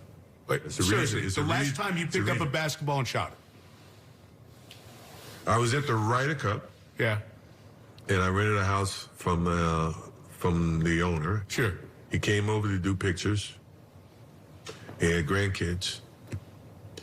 And I was meet and greet and thank him for allowing me to stay in the house. And he had a basketball court. He says, I want you to shoot one free throw. I said, really? Now, I already paid for the house. It's not like they got to see me. So when I stepped up to shoot the free throw, it's the most nervous I've been in years. Stop it. In years. Stop it. Come on. And the reason being is those kids heard the stories from the parents about what I did 30 years ago. Right. So their expectation is 30 years prior, and I haven't touched the basketball. I hope you swished it. Absolutely. Yeah, pretty good. That's a great story. Jordan's a good storyteller. Yeah. By the way. But do you think he did swish it, or is he lying? Yeah, I don't know. I mean. Because I don't think he would ever say anything other than, yes, of course I switched it. That's true. Now, what if that guy comes out and is like, that's a horse crap story? I have video, he airballed it. By the way, that's a ballsy move. I know, to ask him to do that? Yeah, so that dude, first off, it's a ballsy move. Like, you rent the house, and maybe it was a friend of a friend sort of thing, but like, pictures, really? Like if you rent your house, like, you get to be like, yeah, by the way, I want pictures, and then you have the nerve to be like, go shoot a free throw? So if I rent like a house to Reggie Jackson, I'm like, all right, Reggie, I'm gonna throw you my old heater. Like, that's a weird, a weird request. Jordan's pretty cool about, at least in this instance, he was pretty cool about, oh yeah, okay, that's probably, it sounded to me pretty standard that, if he rents a place and somebody says, oh my God, can I bring my grandkids by? He's like, sure. Yeah, why not? That's pretty cool of him to. Yeah, I mean, what are you going to say? No, it's my house. He doesn't have to do. He doesn't have to do it. But Again, he's like, I already paid for it. You're not letting him stay there for free. When he said that, when he said, "Well, I already paid for that," I could tell. I think you all could tell that asking him then to shoot a free throw, he was like, "Dude, you're pressing your luck." I'll bet you that more often than not, if you asked an ex-NBA player that's now in his 60s to do that, dude, I'll bet you a lot of ex-NBA players tell that guy to take that basketball and stick it somewhere. Well, I would imagine. I mean, he could have. I mean, he could have just said, "Nah, I'm good. I haven't picked up a basketball in years. I'm good. I paid you your money. Get your grandkids out of here." No offense, but you think Charles Barkley, who's like the most jovial guy in the world, you think Barkley's like, yeah, give me that? I'll bet you Barkley's like, yeah, no. I'm not. Like that's a real dance sort of thing. Like, dance for me. No. Don't. Yeah, and it's kind of a weird thing to ask him to just shoot a free throw. Yes. Yeah. Like, why not? Well, I saw a thing like with Billy Joel said that, like, if he walks into a party and he sees a piano, he will turn and leave. He's like, no, I'm not doing that. Because he'll go over to someone's apartment and he knows that at a party and he knows they brought in a piano. He's like, no, I know your apartment. That's not like, you brought in that piano and you happen to invite me. I just think that's kind of a D move to ask. You're getting free entertainment or trying. It's like perhaps Michael Jordan in to your Billy Joel scenario. Perhaps Michael Jordan should stop renting houses with basketball courts. Well, he didn't ask him to play a pickup game. It was just hey, shoot a free throw. Well, but again, I know. But if you don't want to do, if it's going to rub you the wrong way that you don't want to do it, there is one way to avoid that, and that is don't rent a house with a basketball court. I'm guessing, because that's in New York where the Ryder Cup is. That's out in the Hamptons. I'm guessing every house out there that's a big house like that has a basketball court. Yeah. Well, and doesn't that kind of thing happen a lot with like all these rich folk? Like, hey, a lot of stars coming to stay at a nice place in the Hamptons. So, yes, if it's a $10 million house owned by a hedge fund guy, like, yeah, they're going to want to meet because they've got the ego of a freaking country. Like, they want to meet whoever's coming through there. I just think I've heard interviews with that, and I just think it's kind of rude. Like, a little bit. I think I'm with you. It's a rude thing, and I would never ask that. No, I would be mortified. However, I would be maybe caught taking out the trash. Are you the one renting? Are you Michael Jordan? Oh, hi. Good to. You mind taking a picture with me? Like he hasn't had that done. I just think it's really weird to ask someone to do their job for you because you want to see it. Whatever that is. I tell you what. Like, if you rent David Blaine, if David Blaine rents your house, are you just like, hey, by the way, I want you to slice your arm open and pull out a card that you like? It's just okay. No. After talking through this, I think I've got it. It is very clear because Michael Jordan can be a little bristly. Yes. Okay. He doesn't do what he doesn't want to do. No. I think now that I've thought about this and we've talked this out, that house is not a house that is rented. In other words, that dude did him a huge, that's a good point. Did him a huge favor, and he knew it. And he said, dude, you're going to take a picture with me and my grandkids, and you're going to shoot an effing free throw. You want to stay in my house? And Jordan's like, yes, I do want this house. That's a good point. I didn't even think about that, because that's Bethpage Black, one of the nicest areas in the country. I'm guessing the house that the billionaire Jordan is staying in is not on Airbnb. Right. You're right. I'll Somebody's doing him a favor. That's a friend of a friend who's like, dude, my buddy's got the sickest place on the... And it has to have a lot of privacy, and he found the perfect house, and Jordan wanted it, and the owner was like, jump through this hoop. Dude. You nailed it. I think that's it. Yeah. That's the only way that happens. Jordan ain't renting my place, and then I'm wheeling out the Huffy hoop and be like, all right, MJ. Yeah. He's like, this isn't free throw material here in Vancouver. Need you to go out to the curb. It's a little tougher out here in the mean streets of Vancouver, out in the elements. See if you can knock this down. By the way, that hoop's not regulation, so just FYI, it's about 8.5 feet. I like to play above the rim, so we lower that sucker so I could still get up and stuff one. Michael, can I dunk on you, please? Oh, God. I would, if I rented my house out to Ken Griffey Jr., would totally ask him to play catch. Absolutely. Would you really? Yes. 5 minutes. Can we play catch? I think he would play catch with you. He's a really nice guy. Yeah. I couldn't. He played catch with your brother. John. Now the key is, then this is if I'm Michael Jordan and that guy says we're shooting the free throw, I'm fine. But you know what we're shooting that free throw for? That's the rent. Ooh. Oh. I'd be like, yeah, okay, I'll shoot this for the kids, but I make this. We're free. I miss it. We're double. What do you suppose he pays? Like, what do you think? For a weekend at the Ryder, if I rented it for a week at the Ryder Cup, I'm guessing that house went for $250,000. Oh, that's all? Yeah. 250? 250? So what's that a night? Yeah, I'm guessing. Somewhere. $75,000 a night? 75 a night? Yeah, Okay. 7,500 grand, something like that. All right. Yeah, I'm guessing. Because again, it's not about the money because that guy doesn't rent that house. So I'm guessing that's like, hey, you know what? Give me $250,000 and we'll call it good. No one's staying there right now. It's 35 grand. Yeah. A night. Yeah, something like that.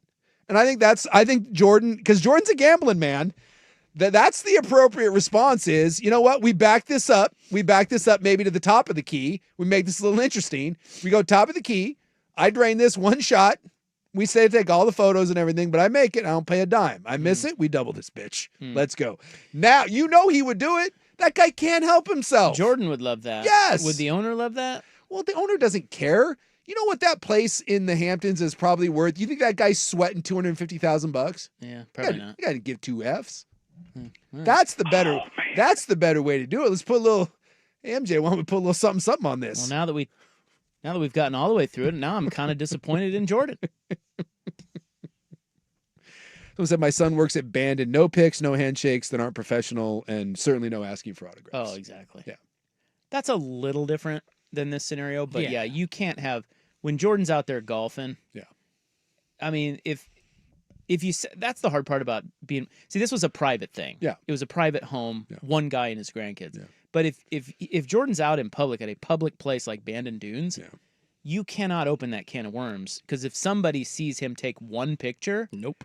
There's a line like Bo Jackson told us this. Yeah. He's like, dude, it drives me crazy. Yeah. I'll Someone be will sitting tweet at it. a table. Eating dinner, and I'll just want to be nice, and I'll take a picture with somebody. But the second that goes on Facebook, there's a line at my table. Yeah. So he gets bristly about pictures. He's like, "No, I'm not going to take a picture with you. I'm at dinner." Yeah. So Jordan in public, no way they could. Someone said, "Hey Rob, come by my house for a party. I've got this sweet microphone set up. You want to give me some random hot sports takes?" Yeah. Hey, come on over, man. Tape a Live podcast. God. It is a weird thing because people get bristly about that. Like, they're like, oh, it's just a photo. And it's not for you to, it's not for you to determine. The first time my buddy that works with Metallica, the first time that I got to like kind of go and like mill around backstage and like pre-show and like, it's just, I'm just roaming around and like the band's back there and everything. And I was like really nervous. And I went to my buddy. I said, hey, is it okay? Like, do you think I could like ask to take a picture with James? And he just looked at me and went, no, and then walked away. And I was like, fair enough. Hey, cool. At least you asked. I asked. Smart. And he was just like, I gotta like, tell you. it was like one of those things where he's like, and I realized, oh, this isn't like a meet and greet sort of situation. They're at work and they're just kind of milling around getting ready. And the last thing they need is a bunch of donkeys like me coming up like, hey man, might I take a quick picture? But just the look of my buddy's face, he just looked at me and goes, no. This it's opens like, don't up, you dare. This opens up another discussion, which we can table for later. But I too have been backstage at a concert. Yeah. And I got to tell you, it is an awkward. Yes. You would think it's awesome, and it is. But it's really awkward. Yes, and it's a little because you're the outsider. And, yes, and everybody's looking at you like, "Who the hell are you?" Yep. And then the band certainly doesn't care about you, Nope. and they're probably tired of seeing faces like yours staring at them, watching them walk around or whatever it is they're doing. Uh-huh. We should talk about that because my wife got so uncomfortable that she went back out to the show venue. Like we were backstage at a show. Yeah. Got thanks to Mark Hamilton, stud program director over at 94.7, and it was awesome, and I loved it. Yeah. But at the same time, the etiquette, I had no idea what to do, and honestly, I think I embarrassed myself on more than one occasion. Yes, it took me a handful of times of being back there with the same band and the same crew to not feel like an absolute stooge. And eventually what happens is if you're back to the same one, you get to meet the crew. And once you're cool with the crew, then it's fine because then all you have to do is just avoid the band and don't make an ass of yourself. And then you get to hang out with the crew and then it's fine. But as long as they know you. Yes. Yeah. And they know what you're there for. Yes. But yeah, when you are so right. That is That is the scenario that everyone thinks is going to be like the dream scenario. It's shockingly and awkward. it ends up being one of the more nerve-wracking, uncomfortable It's experiences. awkward because there's really nothing going on back there. No. Like you said, everybody's just working. They're Yeah. doing their own thing. It's just another show for them. Yes. And you're just all jacked up. And here comes the guitarist in his underwear. Like, where's the coffee? Yeah. You know, you're like, what? And the last thing they want is you being like, "Hey, man, real quick, you mind if I Hey, I'm back here. I don't know if you know that. Mind if I snap this photo or let me tell you this sweet story about?" Yeah, like, yeah, dude, go away. All right. Well, as a parent, of all the things you worry about with your kids at their school, like, I don't know, school shootings and things, did you ever consider oven cleaner as a problem? Oven cleaner? That story next on In the News. But first, here's Schultz. Now, from the George McCoy and Warren Allen Sports Desk, a Sports Center update on the Fan Sports Network, 105.1 FM and 1080 AM. First on the Fan, the Portland Trail Blazers back to action tonight. The first game of the regular season right here in Portland, hosting the Minnesota Timberwolves. Star Ant Edwards questionable with back spasms, though. Blazers head coach Chauncey Billups did announce his starting five already. It's Drew Holiday, Shaedon Sharpe, Tamani Kamara, Denny Avdia, and Donovan Clingan. Portland a 4-point underdog. Tip-off set for 7 p.m. You catch it with an antenna on KTU Channel 2.2. In the NFL, the Jets, of course, earlier this week officially benched quarterback Justin Fields in favor of backup Tyrod Taylor. However, the team revealed today that Taylor is day-to-day with a knee injury. Elsewhere, Buccaneers head coach Todd Bowles says running back Bucky Irving and wideout Chris Godwin are out this weekend against the Saints. Also, Commanders quarterback Jaden Daniels out for their Monday night matchup with the Chiefs. He's got a hamstring strain. Backup Marcus Mariota starting in his place. And over to baseball, the San Francisco Giants hiring Tennessee head coach Tony Vitello as their new manager. It marks the first time a big league skipper has ever been hired directly out of the college ranks. More sports scores and stories in 30 minutes.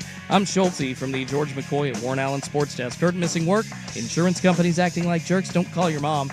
Call George McCoy at warrenallen.com. The Fan is live on YouTube and Twitch. And now Window Nation brings you on-demand videos. Watch Window Nation's Window into the Fan. If you've ever been backstage at a concert and you get injured,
Nice to have you along. It really is. I mean that. It is October 22nd, 2025. It is time now for In the News. I'm your noted newsman. Hello, thank you. Thank you so much. Please be seated. Hurry up. Sit down. Shut up. All rise. It's brought to you by the Advocates, injury attorneys at advocateslaw.com. Today is National Knee Day. So celebrate your knees. My knees? You mean your knees? What if I have Knees. terrible knees? Do I want to celebrate? Like, Well, at least you have them. I do. They're just kind of crappy, so I don't. I got a call from my neighbor. Was that today or it was today? Yeah. Lost his leg. Oh, Yeah. He's in the hospital. the diabetes, or They amputated his leg. or was That's complicated. And I can't Okay. give out too much information. I understand. But Well, then, yeah, so he doesn't have a knee. Okay. Well, So, above, yes, was it celebrate above your- the knee, below the knee? It's above the knee. Ooh. Yeah. Yikes. Maybe he gets a cool robot knee, though. That's kind of fun. Doing amazing things with robotics now. So. Also, today is Smart is Cool Day. Oh. You remember that? Get bent, nerd. Remember? Yeah. Like Revenge and the Urge. Remember the whole thing of like, oh, Yeah. you're smart. You Jocks rule. School's you're stupid. a dork. Yeah. Dumb, ignorant. Loser. Although we're kind of coming back to some of that, the whole anti-science thing. But Yeah, it's kind of its own form. It is. Of that. no, smart people are. It's good to be smart. Smart people are cool. Yes. Yes. Right, Schultze? I think so. Screw the learned people. No. They're richer than everyone else usually, right? The nerds are. The nerds do tend to do pretty well. Yeah. Unless you're like a basement nerd. I mean, that's Yeah, I mean, I'm not talking about the one that builds Dungeons and Dragons models and like gets lost in hedge fund numbers kind of nerd. Yeah. Tigard school officials alerted parents this week after a middle school provided 37 pretzels mistakenly contaminated with oven cleaner to students. Oh, that's not good. The old oven cleaner. What do you think about? Yeah, wow. What do you think about that? Well, I mean, can I ask the question? Is oven cleaner that toxic? Because we do use it to clean what we put food in. So it's like, You're supposed to clean that. just take a off little, before, take a little lick. Do a little. Is it like that bad for you, or is it just kind of like, Did it like drip into this stuff? Like they put the dough next to the oven cleaner? That's kind of what's. I'm fascinated by this. The incident happened at 6th grade lunch at Fowler Middle School. In an email sent to parents of children at the school, the principal, Cindy, identified that cleaning chemical as Alto Sham, a granular cleaning agent that can cause a burning sensation if it's swallowed and induce vomiting in larger doses. She said, "We are taking this very seriously. It is an unfortunate event, and we will continue to ensure student safety." At the end of it, know. I just hope she put my bad, our bad. Sorry about that. My fault. Unfortunate event. Look, Yeah. Look, I don't want any kids to consume, oven cleaner or any kind of cleaner, for that matter, unless it's, The school district did not say how the oven cleaner got into the pretzels. See, that's. Look, can we all accept the fact that the amount of probably toxic chemicals that we consume on a daily or weekly basis, that's probably sky high. Oh, we got microplastics in our butts, like. Yeah, we'll be all right. Yeah, to the In our max. butts. Well, our whole we have it bodies, in, but our whole, yeah. Yeah, because basically now we're finding out all the polyester underwear and stuff that people it's putting that crap in our bodies. Well, I was on the, how you have to wait in the, what do you call it, the waiting room, the gate, for the plane. Yeah. It's not the gate, but you're loading onto the plane. What do they call that thing? The tarmac, the stanchion, the jetway, the jetway. Yeah, the jetway. Yeah. I was standing on right there at the jetway, waiting to get through as people slowly filtered onto the plane, and they just put up a sign. Yeah. That just said, you're you're getting cancer right now. They basically said, just know this area is all fumes from jet engines, and it is causing you cancer. Hopefully, you just don't consume too much of it. Thank you. Exactly. I've accepted within some limits that just everything you do is slowly killing you at some point. Does putting a sign up absolve their liability then? Well, yes. Good luck proving that the jetway is what gave you your cancer. Look, it's just easier to put up a sign. Yeah, it's dude, I don't know. We let you know. If you get cancer, it's not our fault. Although it kind of could be our fault, but good luck proving it. Nuts. But we put up a sign so you didn't have to be there. Exactly. Yeah, you don't have to be there. You can get off the jetway. Yeah. You can paddle your ass. That's right. You want to get on that flight? Go ahead, but you're going to get cancer. You can paddle your ass to Hawaii for all I care, but this is the way we're doing things. You meet that person that's super like they won't no deodorant, no shampoo, they're wearing a mask everywhere. I'm like, that person may end up being like healthier than everybody, but I'm just like it's then they get hit by a bus. Exactly. Crossing the street and someone comes along and drills you. You're like, here's to no guarantees. It's the same as the protester that like, I hate big corporations. I hate everything about American capitalism, and they're using their iPhone. It's like, exactly. It's the person out there protesting like big corporations. They got a Patagonian backpack. They got an REI hat. Yeah. And they got their iPhone, but they're like, down with America. You're like, oh. Apparently you're cool with little Chinese hands screwing pieces into your iPhone, though. We have an atmospheric river on the way. I saw that this morning, and I was like, could just be a rainstorm. No. Here it comes. The atmospheric river. What will that mean? Next on The Fan. The Oregon State Beavers are on the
with Isaac and Suk on the Fan Sports Network, 105.1 FM and 1080 AM. We'll do it live. All right, welcome back. It is in the news for October 22, 2025. Someone pointed this out with the whole butter pretzel, or the oven cleaner pretzel thing. They said like you're like prepping those pretzels. You like spray them with like the cooking spray butter and then like roll it in salt. Mm-hmm. What if they just sprayed it with the oven cleaner instead? Oh, yeah. Because like cooking spray, you put a little olive oil spray just on there. Just picked the wrong can out. Yeah, what if you picked up the wrong can and you accidentally gave it a little zip with some oven cleaner instead of the delicious whatever the hell that spray is, because it certainly isn't butter. And by the way, can we make the argument if that's what happened, is the oven cleaner that much worse than whatever godforsaken like butter spray that you were on there? Like whatever they're putting on popcorn, I'm sure that's killing you just as much as the oven cleaner. By the way, I forgot to tell you, in the news article I was reading, they said most of the kids that they had contacted said there were no ill effects of the oven cleaner. So they're used to it. Their moms make them drink it. Fine. You know what? It toughened me up a little bit. Back in the day, lick a little oven cleaner. You'll be fine. I drank like turpentine when I was a kid. Might explain some things. An atmospheric river is expected to bring heavy rain and gusty winds to the Portland area Friday and Saturday. They say winds may be the strongest on Saturday, with gusts reaching 40 to 50 miles per hour. Friday, they're expected to reach 30 to 40 miles per hour all throughout the valley. This will affect the Oregon game. Oh, yeah. With Wisconsin. Oh, my God. I got to go to that thing, too. Yeah. Yeah. Never rains there. You're fine. I'm going to ask Dan Lanning about that tomorrow. The atmospheric river? Yeah. Has he had a bad weather game there? I feel like he's gotten pretty lucky in his 3 years so far. I'm trying to think of like the last time I remember like a really bad weather game. I remember once when Jared Goff was playing at Cal. Remember, like he couldn't hold on to the football. They had to bench him because it was so wet and he has little baby hands. He couldn't hold on to the ball. Yeah, I don't remember too many like awful games down there at. Well, like Schulte said, Eugene. It never rains there, so. Well, I'll tell you what. If it rains there, I'm gonna be pissed. The snow levels are expected to plummet as low as 3,000 feet Saturday night. Heavy snow will fall in the Cascades from then and into Monday. Showers are expected to continue into Sunday and Monday. So not a great weekend to get out amongst them outside anyway. Go inside and catch COVID somewhere. For heaven's sakes. The 1 week the BTJ chooses to go down to Eugene and she picks the atmospheric river. You got to go in September, man. I let her pick one game a year. Although they haven't really had a good home game yet. I guess she could have picked the Indiana game. We were in Portugal. Oh, yeah.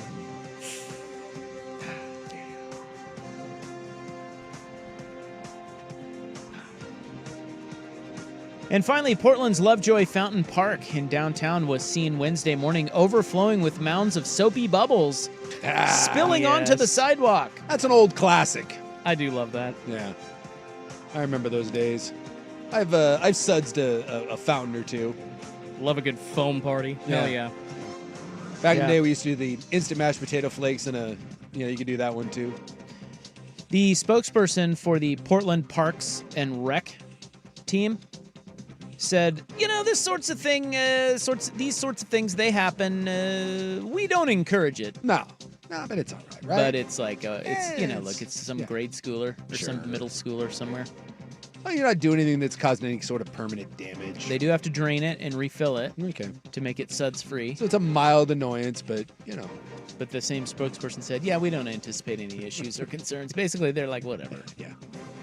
It's just it goes with the territory. You know what, you rascals out there, sudsing some things. That's good, wholesome kids just out there. Better than spray painting or lighting something on fire. For God's sakes. Do you get joy out of that? Like, if you do that, you didn't do dumb crap when you were a kid. Well, of course, but I did dumb crap that I thought I would get joy out of. Like, do you actually get joy out of that? Like, do you sit and go, oh, look, it's so cool? Or do you even see it? Yeah. You just do it and then leave. That's a valid point. I don't know. What else do you do when you were a kid? Dumb stuff. Dumb stuff. It's like part of being a kid. Is, you just do dumbass. And then you're like, every parent's like, you're going to grow up and realize how dumb you were. You're like, whatever. And then by the time you're 30, you're like, oh my God. You blame it on someone else. Yeah. How stupid was I? And that's your In the News for October 22nd, 2025, brought to you by the Advocates Injury Attorneys at advocateslaw.com. Let's do a little Sports Today segment. Something that has never happened today happened in sports. And then we'll get to some football items, including the college football coaching carousel. This is Isaac, that's me, Big Sook, and Schultze here on 105.1 The Fan. The Portland Winter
A Sports Center update on the Fan Sports Network, 105.1 FM and 1080 AM. First on The Fan, the Portland Trailblazers back at it in regular season form tonight. Game 1 hosts the Minnesota Timberwolves at Moda Center. Star Ant Edwards, though, is questionable with back spasms. Blazers head coach Chauncey Billups did announce his starting 5 yesterday. It's Drew Holiday, Shaedon Sharpe, Tamani Kamara, Denny Avdia, and Donovan Clingan. Portland a 4-point underdog. Tip-off at 7 p.m.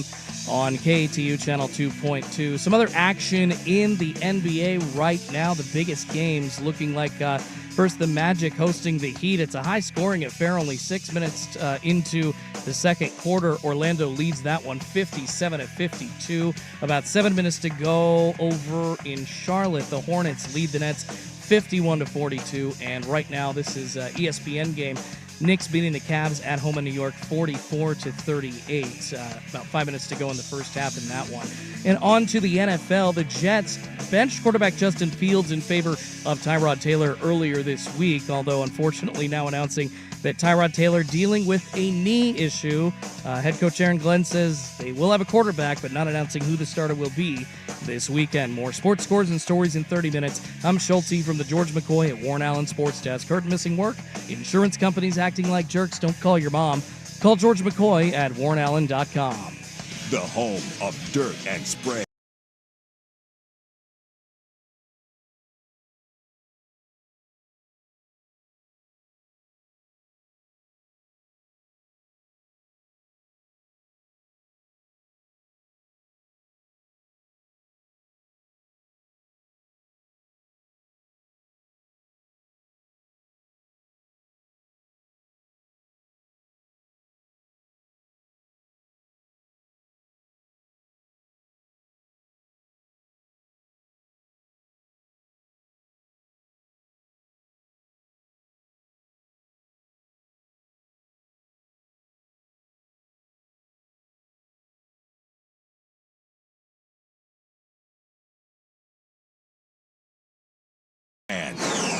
All right, welcome back. Hope you're having a nice little Wednesday. It is your Sports Bros.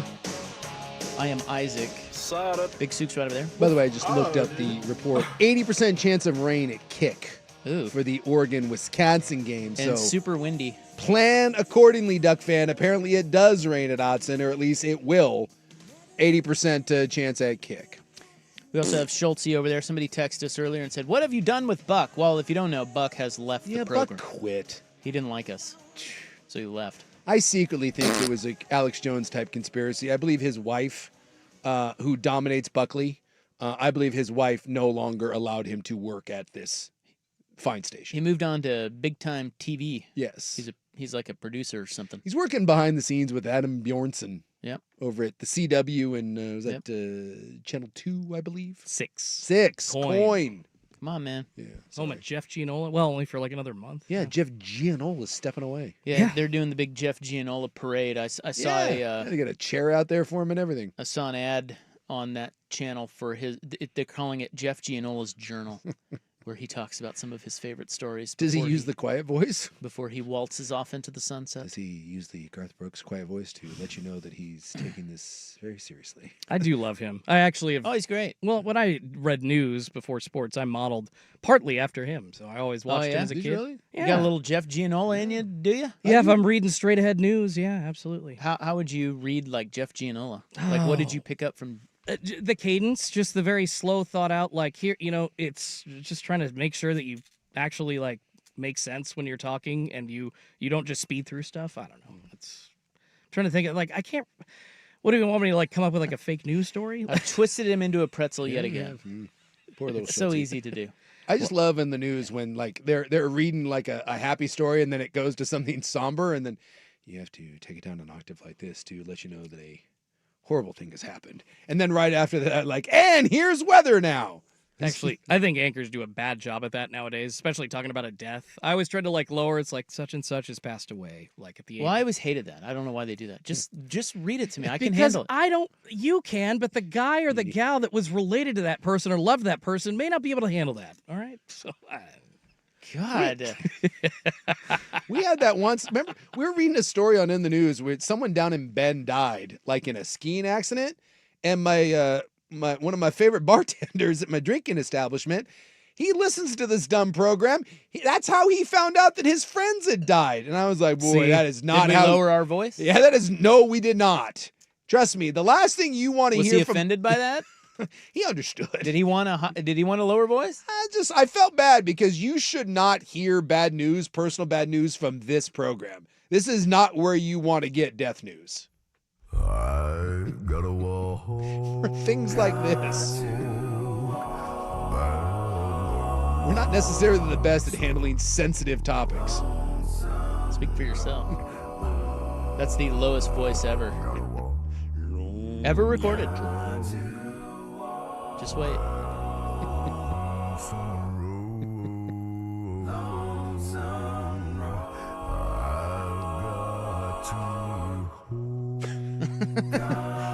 Now, that guy should be reading the news. God, no kidding. Hell yeah. And delivering bad news left and right. That's as low as one can go. Yes, sir. Well, anyway, if you're just tuning in, the Blazers open tonight. Blazers. We did spend literally an hour and a half on the NBA, which is a record for us, at the open of the show. We even taught you how to find the game on TV. Because there's really no more excuses. Depending on depending on what services you have. If you want to watch the Blazers, you can watch the Blazers. Yeah, it's definitely out there. Worst case scenario, you just got to go buy an antenna and throw it on your TV. All the games are free if you have the. It's not a rabbit ear anymore. It's like a little square. But as we stated earlier, it is mildly confusing. I wouldn't say shockingly confusing, but it is mildly confusing. If it's just your first time trying to figure out where they are in this new format. Yeah. It's, you just gotta. Because there's 2.2 channels, and then there's main channels, and then there's Blazer Vision, and then there's Rip City TV, and then it's like it's maybe it is shockingly confusing. But it shouldn't be this hard. But you can. You can figure it out. You can figure it out. You can figure it out. Get an antenna. You don't have to worry about it. All the games are available. So anyway, the Blazers are playing the Timberwolves tonight. In other sports news today, we had a first in the history of sports. Did you know that? I don't know. Did you know that? What was the first? Sports is sports. The San Francisco Giants hired a college baseball coach. I did see that as their manager. I saw they hired a giant red ass from the Tennessee Volunteers. That's the first ever. It has never happened where a manager has been hired straight from the college ranks without ever having coached in the majors or even the minors. I can't say that I knew that. Well, now you do. Now I do. Son of a bitch. Yeah, I didn't know much about the Tony something. Yeah, his name is Tony Vitello. Yeah. He is striking.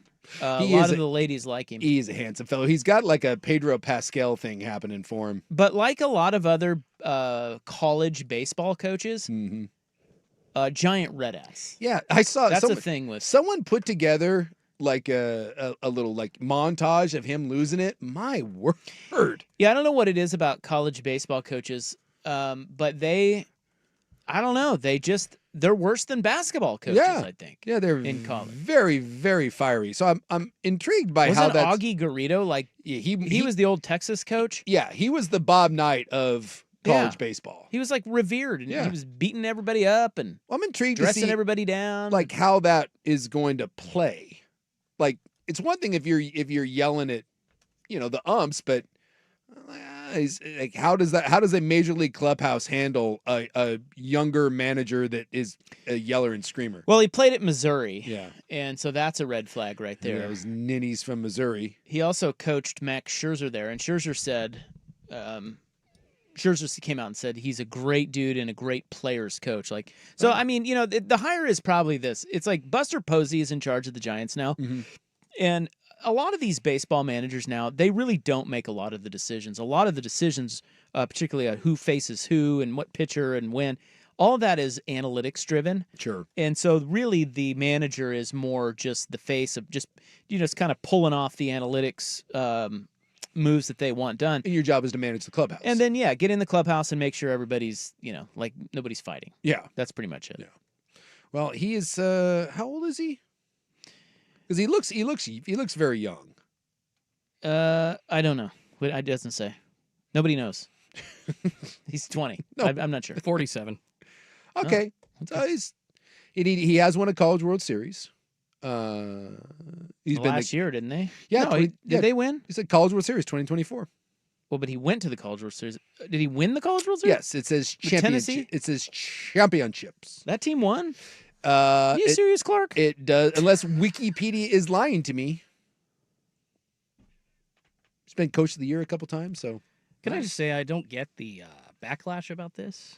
I don't either. No one knows. Well, exactly. I understand that in theory, because it was a college to MLB jump, that this is a quote unquote, I see the word unprecedented in a lot of these headlines. But guys, how many? Rocco Baldelli, Dan Wilson, I don't think Schneider for the Blue Jays, another former player like insert here, Aaron Boone, that has been hired as a manager without any managerial experience at the big league level or at the minor league level. Like, I guess that used to be, kind of a qualification, but now the only thing this guy has coaching experience. The What's only the problem? thing I'll push back on that is I can see where it's a 162 game season. And the ins and outs and understanding when to push, when to pull back, when to have days off, that will be a learning curve. I'm sorry, there is nothing in college baseball that compares to the grind. I don't think there's anything in sports that compares to the grind. Yeah, aren't they like how many games do they play? I want to say they play 40 or 50. Yeah. And MLB's 162. 162. And you're dealing with the road and knowing when to give guys days off. All that stuff. And again, managing a lot of different personalities. Yeah, I can see where that there has to be a giant, because he never played in the bigs. He never played in the minors. He was a college baseball player and then went right into coaching. So you've never, in theory, if I'm reading through his resume, that guy has never stepped foot in the clubhouse of a major league team. And now you're getting thrown into a situation where you're dealing with, and I'm guessing, no offense, but I'm guessing at Tennessee, not a lot of foreign-born players. And now you're getting thrown into a locker room where anyone that knows anything about Major League Baseball knows that there are different subsets in that locker room. And you usually have the Latino players on one side, and you have the American-born on the other. And sometimes you even have the African Americans, and you'll have that. And so you have all these different like subgroups, and you're dealing with that. What about the Asians? Yeah, absolutely. So you throw the Asians in there, and a lot of times there's a big deal. I remember like hearing from down at the Braves, one of the big things was dealing with that was like Acuna Jr. dealing with like Freddie Freeman and some of that stuff. Control over the boombox. Who's controlling the music in a locker room? These are all things that are kind of a big deal, as you mentioned. Maybe not necessarily the in-game situations. A lot of that is analytics, but knowing how to handle grown-ass men that, by the way, are making hundreds of millions of dollars, whether you like it or not. Yeah, I can see where this is kind of a ballsy move for the Giants to do. Well, it is a ballsy move, but that's not what Schulte said. What he said was, I don't understand why the criticism, and I'm kind of with you on that in the sense that no one knows. Like everything you just said is legit. It's just that how do you not know this guy? That's exactly why Buster Posey hired him. Is like he's great at that. Yeah. You know, I mean, of course he doesn't have the experience doing that, but that doesn't mean he can't be really good at it, or they don't think he can. Yeah. You know, I don't know. I've never really understood why and how fans get so upset about things that they have absolutely zero clue went into them. Sure. Zero. Yeah. Like now, if you say, "Oh, it's a terrible hire because he's never been in Major League Baseball," okay, that is I think that's the one fair criticism, but again, does that really matter in today's day and age of analytics-driven decisions where I don't know, man. Who knows? Nobody knows. No. The critics don't know, and the people going, "This is great," don't know. No. So let's just see how it plays out. Yeah. Give the guy a chance. I do enjoy the first time. I mean, this could be the first time that the first time someone hires a woman to be an NBA coach, right? Like, you don't know. It's kind of uncharted territory, but I do understand the skepticism of that. But again, Buster Posey if someone does know about Major League culture, I'm guessing Buster Posey. And if Buster Posey thinks he can do it, and obviously they've had conversations. I mean, well, maybe Tony Vitello's a great people person. It's possible. And that's why they hired him. Yeah. So I wonder if like they're buddies too, because you always know it's a little good old boys network in the world of sports. Well, I would actually, if you want to be cynical about it, it would be this guy's just he's somebody sort of likened him to a highly paid state fair dunk tank clown.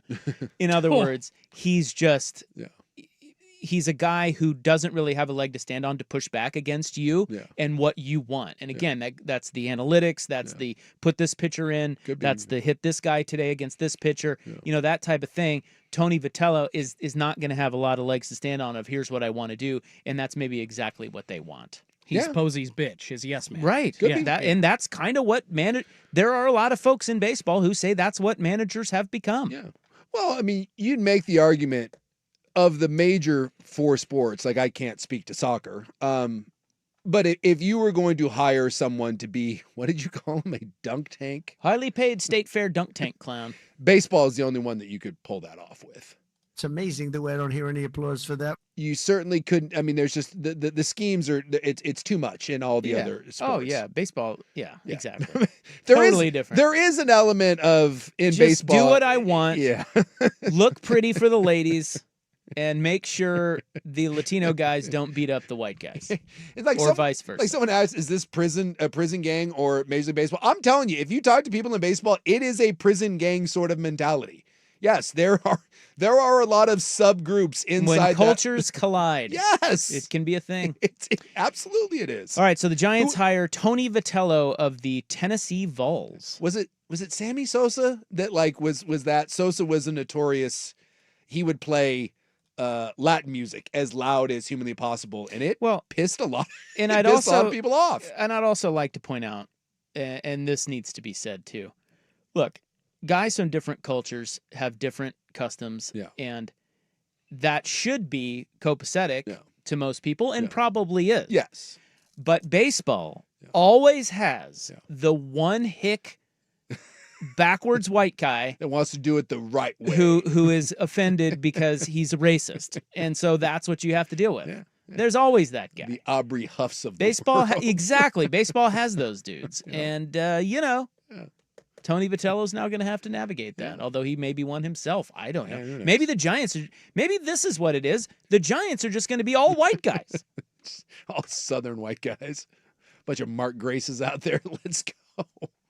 What is it? The Simpsons, like the Mr. Smithers, massage my brain. Darryl Strawberry, you hit a home run. I told him to do that. Manage Mr. Bonds. Want you to go up there and hit a home run. That's great managerial decision on my part. All right, coming up next, let's go through the open college football gigs. A couple of entities have power ranked. What is the best job open? We'll get to that coming up next here on 105.1 The Fan. Dirt and Sprague. Dirt and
Suk on the Fan Sports Network, 105.1 FM and 1080 AM. Make America great again. Let's start punching kids in the face.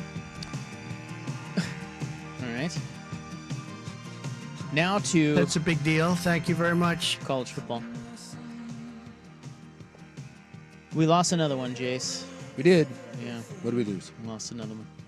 Billy Napier fired over the weekend. Oh, yeah. Which is kind of weird. It was because, like a year and a half coming. Yeah, but he just won. I know. They beat Mississippi State. Apparently it didn't matter. Well, there had been a bunch of stuff leaking out that he was going to get fired this weekend no matter what, Yeah. and it's mainly due to the fact that they now have a bye. So it's like, hey, Billy, hey, you made it to the bye. Congratulations. And you snuck out with a win under the wire. To be fair to Billy, like we said last year, like he had You said. Well, everyone did. Not me. Last year, Florida had the toughest schedule, they said, in modern football. That was the toughest schedule they had ever seen. And he managed to navigate it, right? And they ended up having a okay season. And he saved his job. What was their record? I want to say last year they won 6 games. Well, I'll take a look-see there. And so the idea was this year they came in with a lot of hope. They had that Lagway was coming back, and it's a talented defense. By the way, the defense has been pretty good. They were 7-5. 7-5, yeah. And he saved his job. And so won this their year, bowl game too. And so this one had a lot of optimism coming into this year that Florida could be like a sneaky surprise team. I mean, there were some that thought that they might be able to finagle their way into a college football playoff berth, and no. So it was fun while it lasted for Billy Napier. He managed to stave off the Ziggy for a certain period of time, but 3-4 and got canned. Although coming up, they had Georgia, Kentucky, Ole Miss, Tennessee, and Florida State. Wonder if they would have let him hang around what he could have done. Yeah, I don't know. We'll never know. That losing to South Florida, that certainly didn't help. No, that was rough. Yeah. And then they lost to South Florida, LSU, and Miami. They beat Texas. Yeah, they got Texas, and it kind of looked like, okay, well. Yeah. And then A&M took them behind the woodshed, and I guess it didn't matter what happened to Mississippi State, and you felt that Georgia was going to drop you. I would have thought that maybe the Georgia game, but I guess you wanted that bye week. So a couple things are different about the coaching carousel this year. Well, actually, several things, I think. One is, it seems like a lot more Power 4 coaches are getting fired earlier in the season. They want time. You don't want to pull a Washington and have to scramble for Jed Fish. Yeah, exactly. Two, it feels like and it feels like more schools are just firing their coach. Like there's a lot less. Somebody was mentioning today, I heard that they're talking about upwards of 30 openings in college football. Yeah. This year? I thought we'd see the opposite of this because now with revenue sharing and money being a little tighter, I mean, the idea is that teams were going to give people longer leashes because they wanted to be financially responsible. But we just watched Penn State was $54 million for Franklin, the entire staff, and they hired the new one. When you fire a James Franklin, or if Florida State ends up moving on, those are going to be $80 million swings that schools are going to have to write checks between buying out the old staff and bringing in the new coach. And I just thought we were living in a world now where a lot of schools are going to look at that and be like, dude, we're not doing that. I think that we're kind of in this in-between stage where they kind of have to do it right now, but you can guard against it in the future. We did speak about this last week while you were in Portugal, but your thoughts, I would be curious. I wonder if ADs are going to stop handing out these God contracts. Because, and by God contract, I mean, Jimbo Fisher had one, Mel Tucker had one.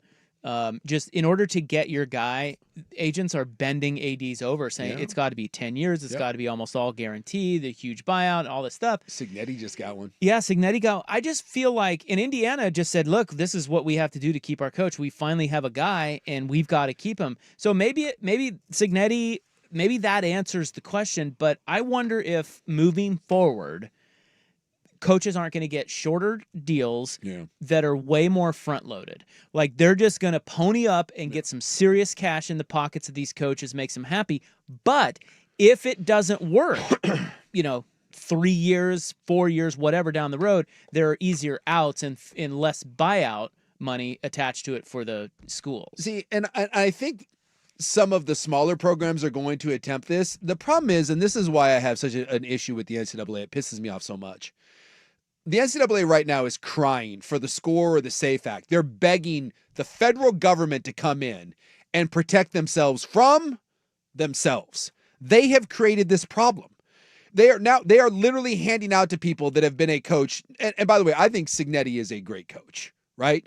But I believe they just gave him $90 million. All guaranteed. All guaranteed. Yep. And like, how many times have we seen a coach from who is the fat guy in Notre Dame? Charlie Wise. Charlie Wise, right? Mike Norvell, Jimbo Fisher. How many of these have we seen where you hand out these massive deals based on a tiny little sample? Mel Tucker. And then all of a sudden, 2 years later, you're like, what in the hell? And you're finding any way to try to get out of it. The problem is they can't help themselves. And so they're asking people to intervene and be like, you could save yourself, but it would have to take a collective effort from schools to just look around and be like, dude, we are not doing this. And well, how do you keep Cignetti then? Well, and that's what I'm saying.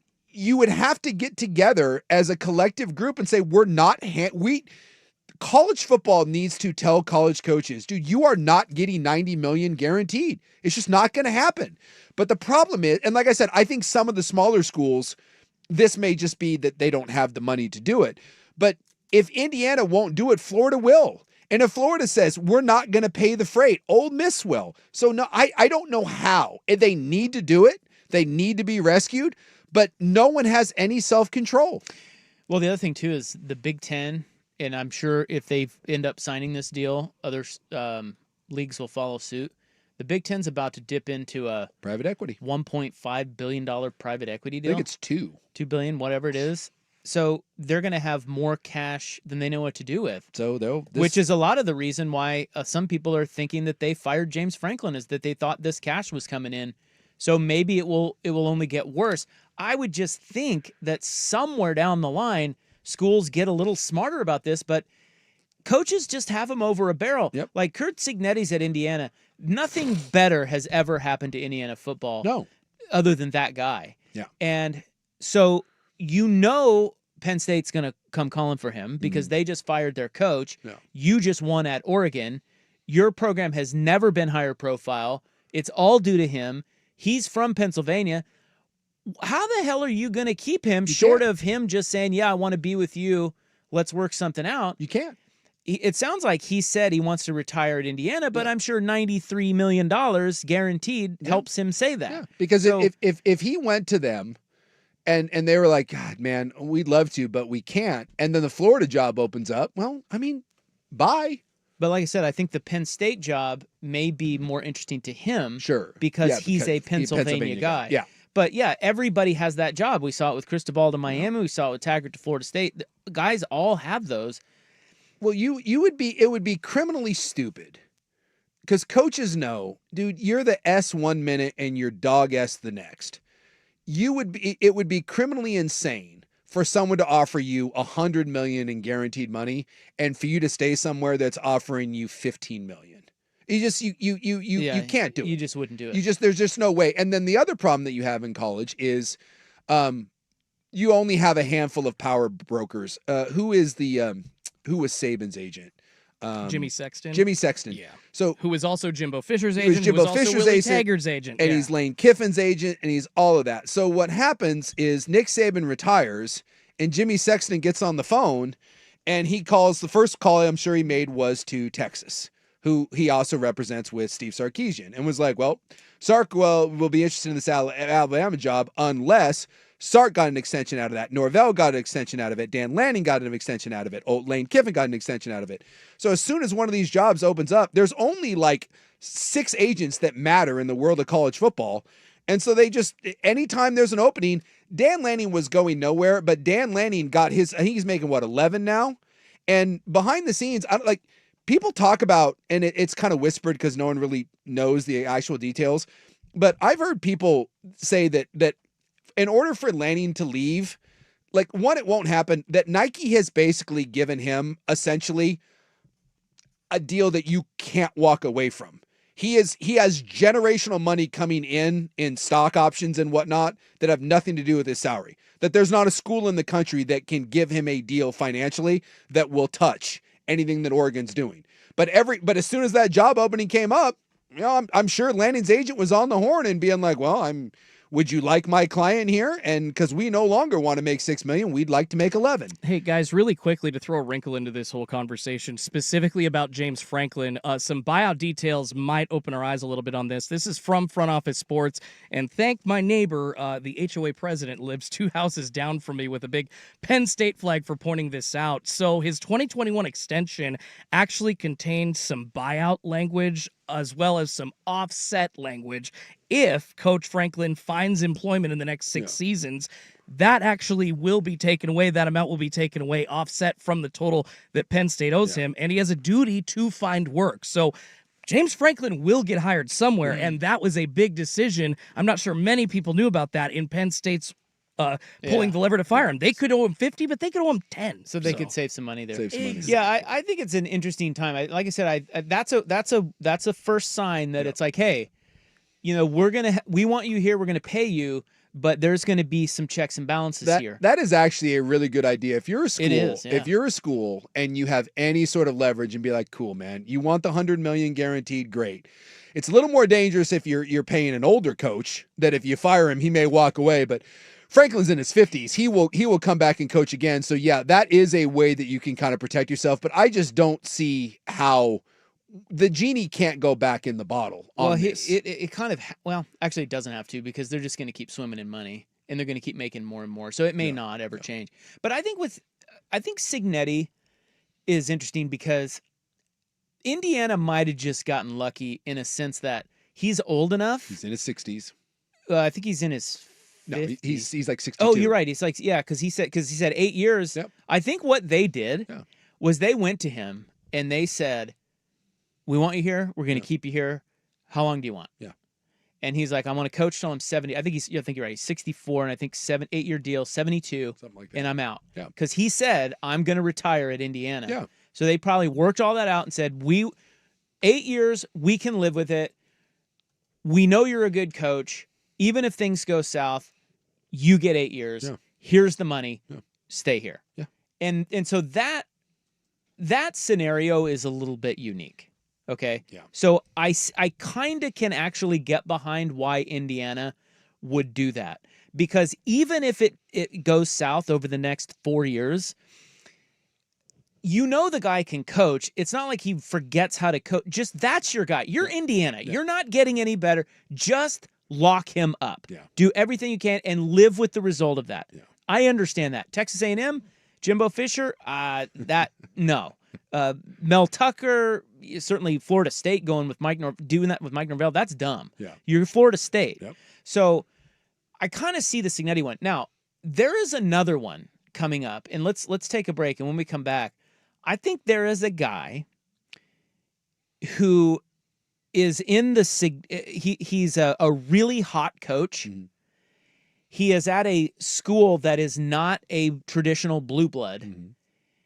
They're gonna have to lock him up to keep him, and I just wonder if they can, because he is like half the age of Curt Cignetti, and this one I think will be more telling. So we'll get to that coming up next as we continue the college football discussion here on The Fan. But first, here's Schulte with SportsCenter. Now, from the George McCoy and Warren Allen Sports Desk, a Sports Center update on the Fan Sports Network, 105.1 FM and 1080 AM. First on The Fan, the Portland Trailblazers opening up their regular season tonight, hosting the Minnesota Timberwolves. Star Ann Edwards questionable with back spasms, though. Head coach Chauncey Billups did announce Portland's starting 5 yesterday. Drew Holiday, Shaedon Sharp, Tamani Kamara, Denny Avdia, and Donovan Clingan. Portland a 4-point underdog as the home team tip-off is at 7 p.m. on KATU. Channel 2.2, lots of other action around the NBA tonight. ESPN game has the Knicks hosting the Cavaliers. New York leads 75-60 right now. 9 minutes to go in the third quarter there. At the half, the Hornets beating the Nets down 77-60. Miles Bridges, 12 points, 9 boards so far in that one for Charlotte. And the Magic and Heat contest becoming pretty darn close. Orlando leads that one over Miami 72-70, 8 minutes to go in the third quarter there. Over to football, Bucs head coach Todd Bowles. He says running back Bucky Irving and wideout Chris Godwin out for this weekend against the Saints. And in baseball, the Giants hiring Tennessee head coach Tony Vitello as their new skipper. That marks the first time a big league team has ever hired a manager directly out of college. More sports scores and stories in 30 minutes. I'm Schulte from the George McCoy at Warren Allen Sports Desk. Heard missing work? Insurance companies acting like jerks? Don't call your mom. Call George McCoy at warrenallen.com. The home of Ducks game day. Before and after every Ducks football game this season. The Fan Sports Network, 105.1 FM.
This is Primetime with Isaac and Suk on the Fan Sports Network, 105.1 FM and 1080 AM.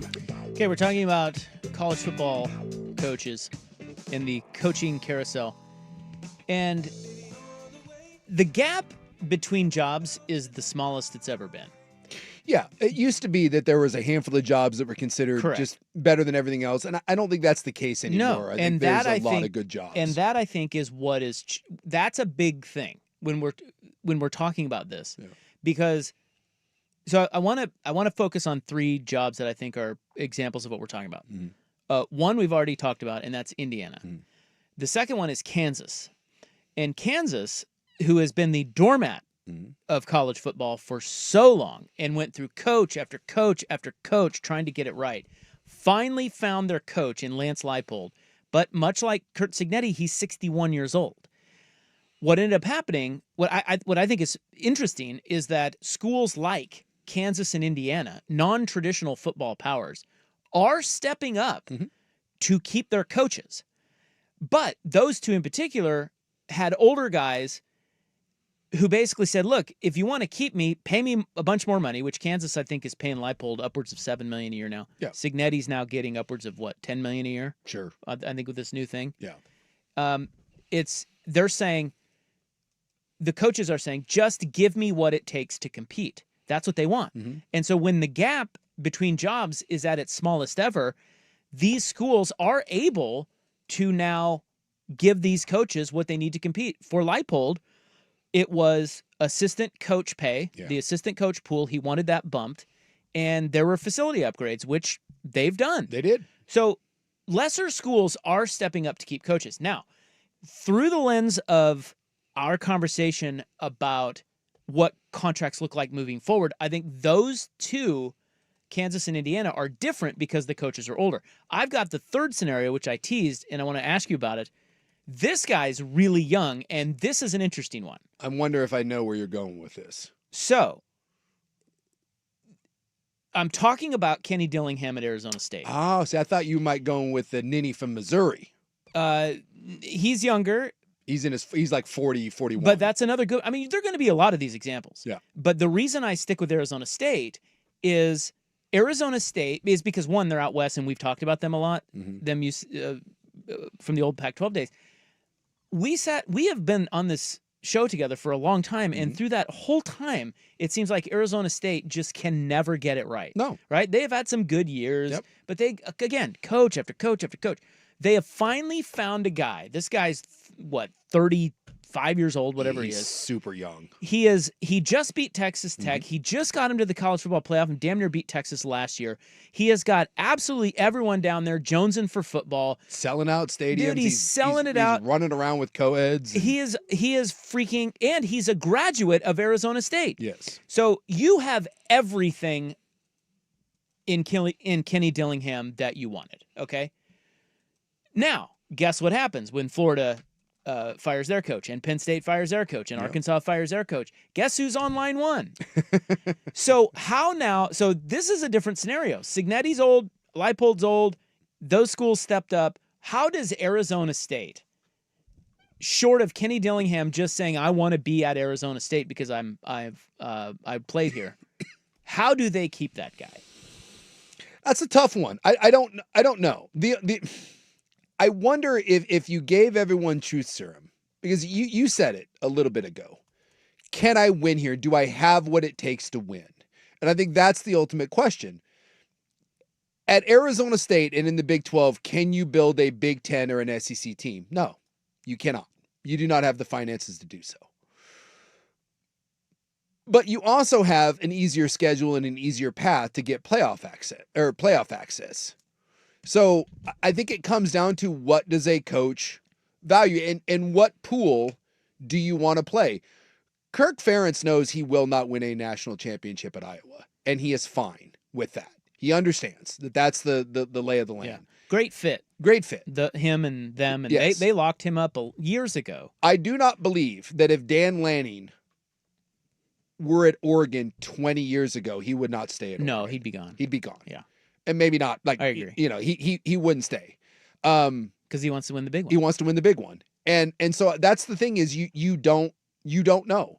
Because to say that you have, in this day and age, yes, you have access to it. And Dillingham proved last year that Arizona State can make the playoff.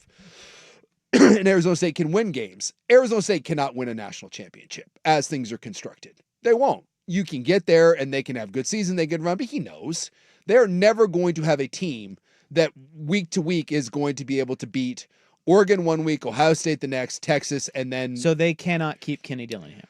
If he is a guy that is wired the way Dan Lanning is wired, no, they cannot keep him unless he is just so in love with his university, Kirk Ferentz style. And you're going to have to find a one-of-one. Because I do think that you can come up with a competitive package. Like, they already bumped him from like 3.5 up to, I think, 5, almost 6. If you get someone to $10 million, what's the difference between 10 and 11? Right? Like, the top guys are making 11 and 12 million bucks.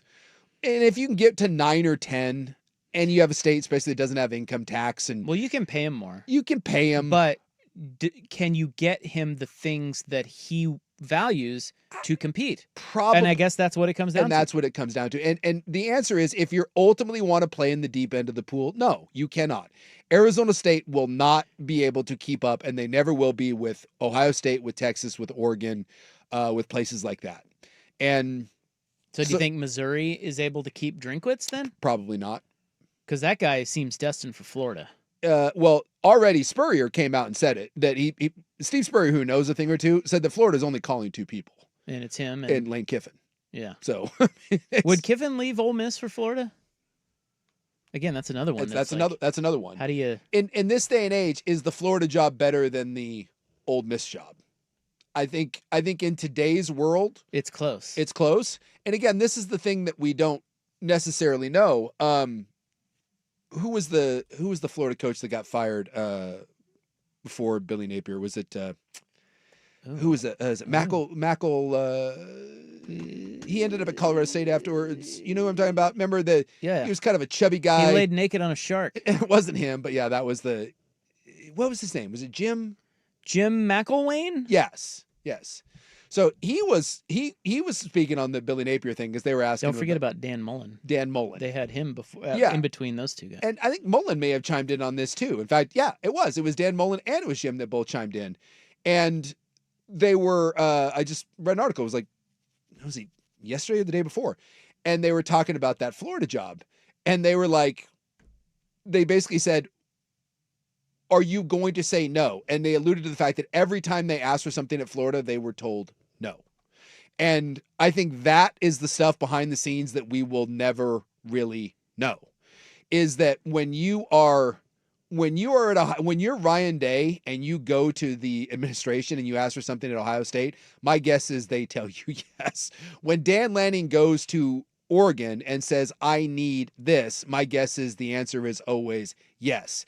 And it sounds like, at least according to 2 former coaches at Florida, when they went to things, the answer was no. Remember when Jimbo Fisher left? What did Jimbo Fisher say? Every time he tried to go, and by the way, here's the thing.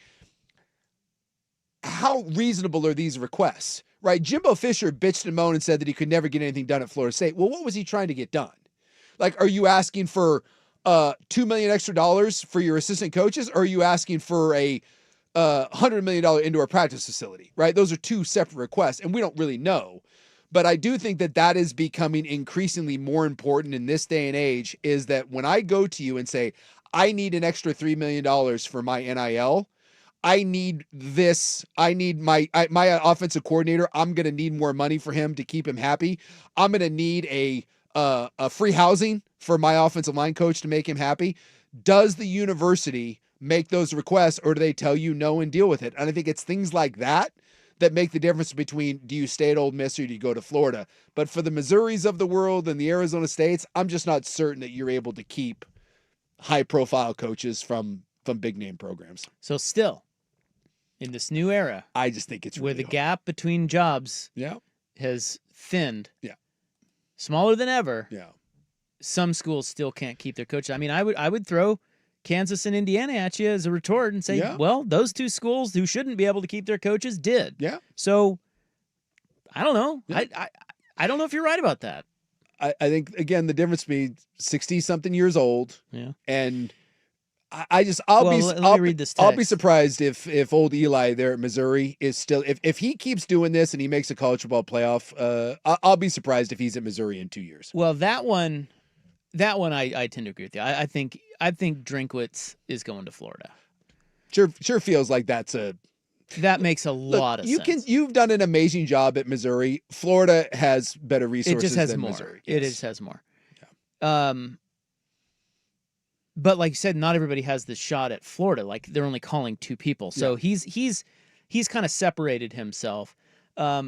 This text says, the question I have listening to this is as follows. Do you think Kenny Dillingham agrees that you cannot win a national championship at Arizona State?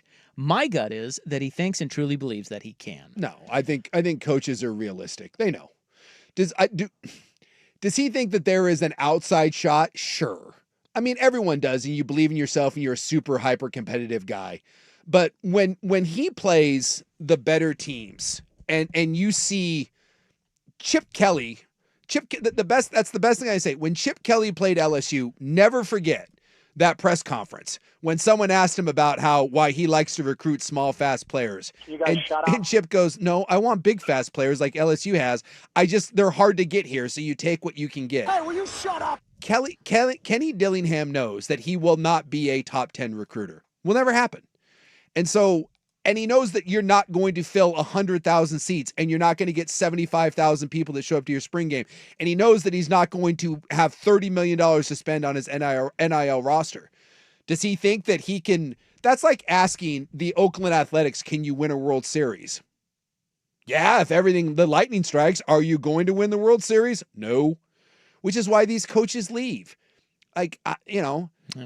It's traditionally, outside of, like you mentioned, the weird fits, I just don't see, even in today's world, where ultimately there's about 25 or 30 schools that are just better jobs. But now, like someone mentioned, Penn State and Florida both, I'm sure, asked about Marcus Freeman, and Freeman told them no.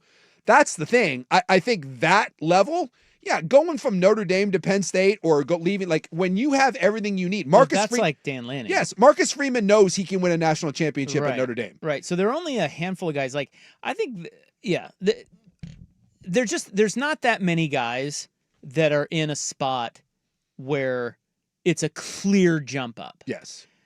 Dillingham, you're saying maybe one of them. Although I gotta tell you, I think a lot of people are saying maybe he is just one of those really strange but perfect fits. Might be. He went there. He loves it there. He's kicking ass there. So we'll see. But he'll get tired eventually. That's the Chris Peterson thing. Drinkwitz is interesting because he fits that mold of like, you know, if one of those top 10, 20 schools comes calling, you probably got a good shot at him. Yeah. But there aren't that many guys in that area. No. You know, I mean, we thought Signetti was, and it turns out he wasn't. Yeah. So I don't know who else is out there. Who are the other hot names? Like Kiffin, Ole Miss to Florida. That's not a slam dunk. He may stay there. He may stay at Ole Miss. And some of these guys that are getting a little older, like Brian Kelly at one point was viewed as a major coup, and now people are looking at Brian Kelly and they're like, meh. Not so much. DeBoer was certainly one of those guys, right? And he did make the jump. He did make the jump. That's more of the Drinkwitz scenario. And that's the Drinkwitz thing. To say that Caleb, someone asked, does Kenny Dillingham believe he can win a national title? First off, Washington is a 10 times better program than Arizona State. It's not even in the same realm. And Kalen DeBoer was one half of way from winning a national championship. Like, you can't get any closer. And right after that, what's the very next thing he did? He's like, hey, Washington, cool, bud. I'll see you down at Alabama. And that's following the legend of legends, like the worst time to take that job. And he still bolted because at the end of the day, even Washington, that's won a national title, that has good resources, that's in the Big Ten, all of those things. It took Kalen DeBoer all of one special year to be like, dude, I am freaking out of here. I'm going to Alabama. And that's just, that will always be the case. And my guess is that if LSU, let's say, if LSU moves on from Brian Kelly and LSU shows up at Kenny Dillingham's door and is like, hey, Kenny, how would you like to make $12 million, have the private plane, the country club membership will pay off your house, Nick Saban style, and we give you this robust NIL and all of this. How do you feel about trading in the desert for the swamp? My guess is that Kenny Dillingham says, dude, I love you, but this is a once-in-a-lifetime opportunity. And that's what the coach always says, right? Mario Cristobal. Anyway, it's a once-in-a-lifetime opportunity. I had to take it, my chance to do this. Even Mike Riley eventually, what did Mike Riley say? It's my one chance to see what I can do with all the toys. It's just the way this world works. All right, we got to take a break. We'll wrap up this discussion coming up next on The Fan. It's time for a Ducks Report, the inside story on Ducks athletics. Brought to you by Mods PDX. The future of building is here. I just want to, have the best, effect on my team personally, help us get to where we need to be, whether that's doing, blocking, catching the ball, whatever it is. I mean, of course, I want to be great and, go chase all those stats, whatever. But at the end of the day, it's just kind of just like being great for my team. Kenyon Sadiq of the Oregon Ducks. Yeah, he kind of had a nice little, it was more than a nice little game. Good little game. And he's Good just little player. And he's just scratching the surface. Just a good little player. He is scratching the surface with how good he can be. Mods PDX, the future of building is here. If you're considering new construction,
This is Primetime with Isaac and Suk on the Fan Sports Network, 105.1 FM and 1080 AM. I had a thought as we workshopped all this about these coaches, and we're kind of talking about like the future of coaching contracts and where does it go? I think now that we've talked through it, perhaps because like the Marcus Freeman isn't leaving Notre Dame, Dan Lanning isn't leaving Oregon. No. I don't think there's a job in America that would make either one of those guys leave. So my point, so this may be the future of coaching contracts, is that we won't see as many God contracts because you're not going to get God. The guys that are proven and are at places where they can win a national championship aren't leaving. No. So you're not going to hand out the God contracts, the desperate, oh, we have to get this guy. So perhaps the Kenny Dillinghams of the world are going to be the younger, maybe even the hot group of 5 guy who's won a ton of games. The more unproven guy is going to get you're going to get more of those hires at schools like the Floridas or the Penn States, because you don't have to pay them as much and you can get more favorable contracts to the school, because you're not going to hand Kenny Dillingham a God contract. He hasn't done anything yet. Yeah. You would hand Marcus Freeman a God contract. You would hand Dan Lanning one, but not Dillingham. So maybe those are the next wave of coaches are going to be, schools are going to take, bring in younger guys, be able to pay them a lot of money up front, make them happy, but also, if it doesn't work, it's prove it deal. If it doesn't work, we can pivot in 2 or 3 years and be fine. Yeah, it's possible. So perhaps that's maybe the future of it. I mean, there has to be, I would think at some point there has to be some sort of course correction, especially if you end up having to full on collectively bargain and pay players. And you're paying them now, but only a fraction of what they would actually get if you had a true collectively bargained system. The other one, too, that someone pointed out with the Kenny Dillingham thing is, if you are one of those hyper-competitive people and you've been at a place like Oregon and you know all the tools that are there, will you ever eventually... I know you want to win at your place, but after having the door shut in your face so many times, is it going to drive you crazy when you know what the other side has?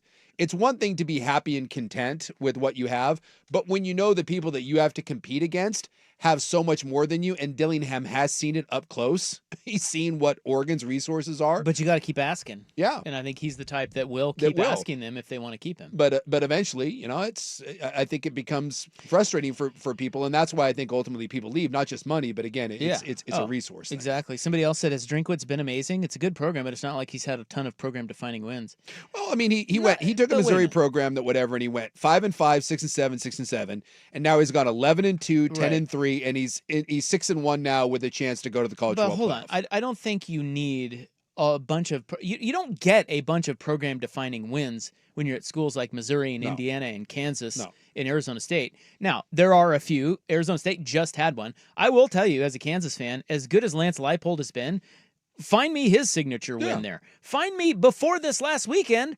2 weeks ago, find me Kurt Signetti's signature win. Yeah, you don't have to have those to understand that a guy is really freaking good and building a great program. Yeah. So I do think Drinkwitz is really good, and if you give him a treasure chest like Florida has, he's one of those guys I'd be really interesting to see how he could do with that. I just think too, the other one is, I hope one day we get to the point where we understand that there are going to be ebbs and flows. And this is kind of what I was talking about. Hopefully that college football comes around to the NFL model. And by the way, there's some patience, and not that the NFL has all the patience in the world. I mean, they fire people after 1 year, but I just think that the James Franklin season, or let's say LSU goes in the tank, just because you hire a good coach and you have a big name school does not mean that you are going to have every year be an 11-win season. But the idea now, if you end up a year with an 8 or a 9-win season, if you're at a place like Iowa, no one sweats that. But at a place like Penn State or a place like LSU, they want to fire your ass after a year or two. And ultimately, to me, if colleges want to stabilize this thing, God contracts and getting coaches to jump and transfer portal and all that, one of the number one things you could do is just recalibrate what you want for your program long term. If I know it's a good coach, whether that's Drinkwitz, whether it's Brian Kelly, whether it's whatever, you have to accept the fact that occasionally you're going to have some stinkers. Well, isn't that what Indiana just did? Yes. I mean, they basically said that. Yeah. And look, if Signetti ends up going to the playoff for 2 years in a row, and then for 2 years they don't go, understand that it's Indiana. And just because he doesn't go for 2 years and you went from, let's say you go from 11 wins, 12 wins, and next year you win 8 and then a year 7, that doesn't necessarily mean that it's time to panic and flush the whole thing. The idea that you fire James Franklin, to me, this is my prime example of it. James Franklin was one play away from playing for a national championship last year. One. And he went into the season and he was one play away from beating Oregon. One play. away from beating Oregon. It didn't happen, and then the wheels kind of came off, right? They went on the road. They were unprepared. Clearly, they lost twice. And then Drew Aller gets hurt. And by the way, a couple of your best defensive players get hurt, and the thing just spiraled on you, right? You just ended up crapping the bed. But you were still one play away from playing for a national title. And every year you win 10 games at Penn State. But for whatever reason, Penn State decided in that moment that there's no possible way we can handle this. Everything's got to go. And now if you're Penn State, you're hiring like Matt Rule. You're just hiring James Franklin. It's the same thing. What the hell has Matt Rule ever done that he's better than James Franklin? And that's my point. Like, if you're Penn State, just stay the course. Now, I get it. If it's 4 straight years, 3 straight years, and you're at Penn State and you stink, and you're at Florida and it's 3 or 4 years and you're winning 5 games and you say, okay, that's not enough. But my God, it's like sometimes we act like if you're Florida or you're LSU, you're not allowed to have bad years. Like, what would happen? Like, we all love Dan Lanning, right? Everyone's all super jazzed about him.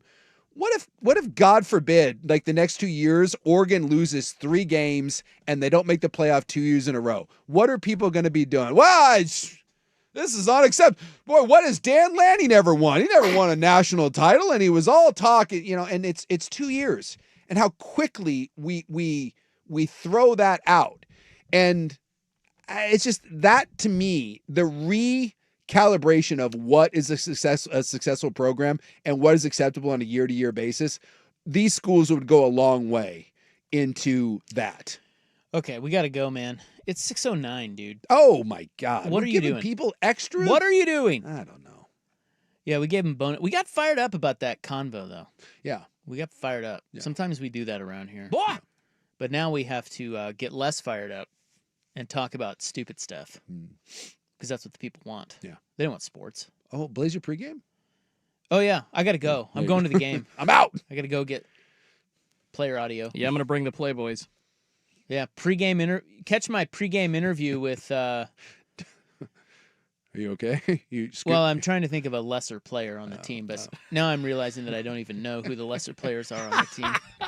Who's Duop Reith. How about that? Yeah, I'm going to have a pregame feature on Duop Reith coming up because they won't let me talk to the good players. I kind of want to play the Ken Ropp name the bottom half of the Blazer roster.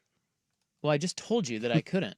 Yeah, but if you really thought about it, like... Okay, we really got to go. Yeah. Shut up! The club is next on The Fan.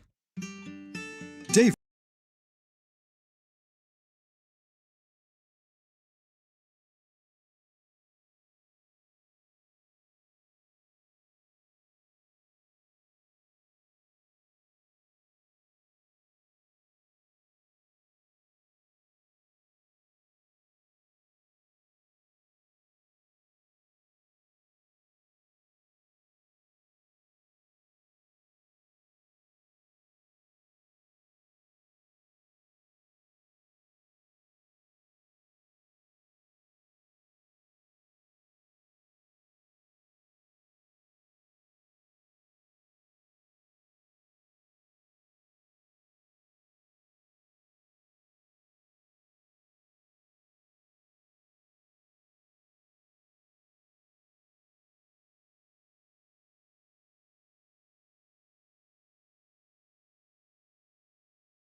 Now,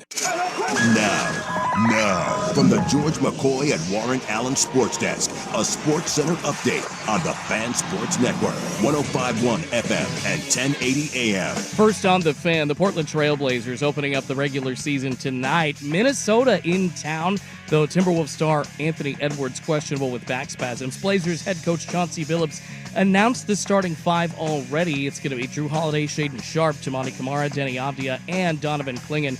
Portland a 4-point underdog. Tip-off just under an hour from now, 7 p.m. on KATU Channel 2.2. Over to the NFL, the Jets have, issue at quarterback. Aaron Glenn says they will start somebody there, but after they benched Justin Fields in their loss to the Panthers over the weekend, the team revealed that backup Tyrod Taylor, who they had put in to replace Fields, is now day-to-day with a knee injury. Also, Commanders quarterback Jaden Daniels out for their Monday night matchup against the Chiefs because of a hamstring strain. Marcus Mariota starting in his place. More sports scores and stories in 30 minutes. I'm Schulte from the George McCoy at Warren Allen Sports Desk. Heard missing work? Insurance companies acting like jerks? Don't call your mom. Call George McCoy at warrenallen.com. The home of the Fan Happy Hour with Luke Anderson. Weekdays 2 to 3. The Fan Sports Network, 105.1 FM and 1080 AM. Warning. The following program may not be suitable for children. Hold on to your butts.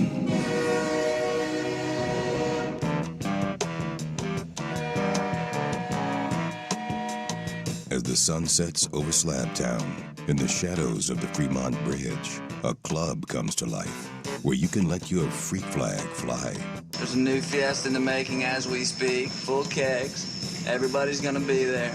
You ought to go. The only thing that's off limits are the words you can't say thanks to the FCC. They don't know what the they're doing. Do you understand that? We've given away too much to arrive at these political compromises. Yeah. Google me, bitch. Oh no, oh no. Well, my. You're speaking Japanese. Let's find more sun. Kenny Wayne's gonna score! Kenny Wayne is gonna score! Yeah, now. See any good players, tell them to come in. They're fighting for clicks, we're fighting for wins. I mean, just stupid. What an idiot. Okay, we apologize. Well, my. It's time for the club, baby. On 105.1 and 1080, The Fan. Wow! Go Tigers! Just a matter of time. She's not lonely. I apologize. The shocking Wendy Williams burp fart. Welcome back. We have talked way too much sports. We can talk about this big Red Wings Sabres tilt that just got tied up going into the third period. No, thanks. We got to get on to some more mundane topics. I thought you were going to talk about some Emmett Finney. Who's that? It's our young stud that just scored. No. Did you see? So we've got a couple of things here. One, we have to talk about being backstage at a concert. Yeah. But did you see and we will talk about that. Did you see the Louvre heist? Yeah. Dude, that's freaking awesome. Well, it's unbelievable. Let me state for the record, it's not cool that you stole $100 million worth of stuff. I didn't think that was a thing anymore. Literally a script from a movie. Right? Yeah. Yeah. So if you didn't see it, the Louvre, pretty big deal. Yeah. Somebody went in there, broad daylight, and stole $102 million worth of jewels. Yeah. By the way, broad daylight. When you steal that, because that's like some crown jewels, which, am I the only one that thought those would be worth a little more than like $100 million? Well, they didn't get all of them. Well, I just thought maybe that was like one of those priceless sorts of things. But where do you sell those? Aren't those pretty recognizable? Well, I saw an interview with a guy. They were asking him that very thing. He's like I don't know what he was, like a former criminal or a former black No. market? He's like a jewelry guy. What do you call? I mean, I don't know. Is it Tom Shane? I don't know. Wow. Now you have a friend in the stolen diamond business? He was a guy who knew jewels and all this stuff, and he was pointing out they're gonna have to take them all apart. Like you can't sell, so that's gonna make it really hard for them. But nice problem to have. You got $102 million worth of jewels just sitting in your closet. Yeah. Didn't they dress up as like construction workers or something? Yeah. I remember reading. I think there was something like that. I think what they did was they went into that room and they just basically threatened the security and got him out of there. And the security went out of the room, and then they alerted the rest of the and they obviously evacuated the Louvre, the whole place. And while they were doing that, they like sawed through the glass. They were in there sawing through the glass and got away with the jewel, and they still haven't found them. Yeah, there's video of them just casually standing in front of it, using like a circular saw sort of thing, like a grinder to just cut through that. By the way, and there was a getaway car out front. When I watched that, I was under the impression, movies have lied to me. I wanted some Hudson Hawk type stuff, like Catherine Zeta-Jones, like going under like tripwires. There's just some fat guy like in a construction vest. He just walked in with an angle grinder, sawed open, and then like everyone knew what was going on. Like there's not security there, like waiting at the door. I am shocked. Well, they are too. I don't know if you've seen what's going on in France, but someone should be their parliament pissed. Or whatever they call it. Their government, yeah, is losing it. Yes, over this.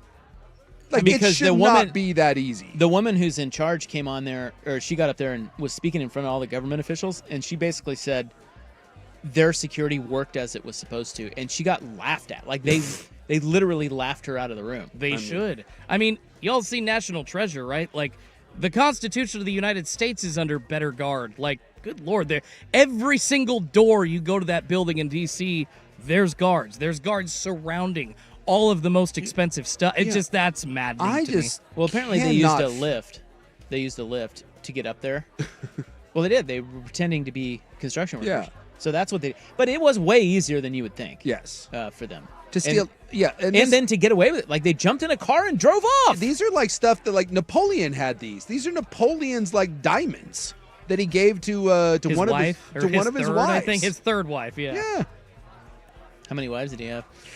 I'm guessing he had a bunch. I mean, that little bastard. Oh yeah. You know he wasn't that short. Oh, he wasn't. No. How tall was he? Like 5'9", 5'10". Yeah, like they said that's kind of one of those. I don't know. Like it's just become like perpetrated over the years, but he wasn't that short, especially for that time period. I think they said he was like 5'7" or 5'8", and around that time too, that there weren't a lot of like 6 foot dudes walking around, and they said so in his world he would not have been like a super small guy. Yeah, the British propaganda to mock him was the reason that people thought he was tiny.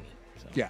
And then there was something like when he died or whatever, like there was a measurement thing like in his casket or whatever. It was like someone screwed up, and that when he died, like something got published about him being like 5 foot, and it's a hoax. He was an average sized human being for that time. So it took him about 8 minutes all in all. Dude, are we way overblowing? Well, obviously, yeah. Like, I'm with you, because like when you go to the Smithsonian or you go to like any high end, place, I just assume that there's safety measures. Like you can't walk in and just steal the Constitution. Well, the head of the, I don't know, the head. I think she was the head of the Louvre.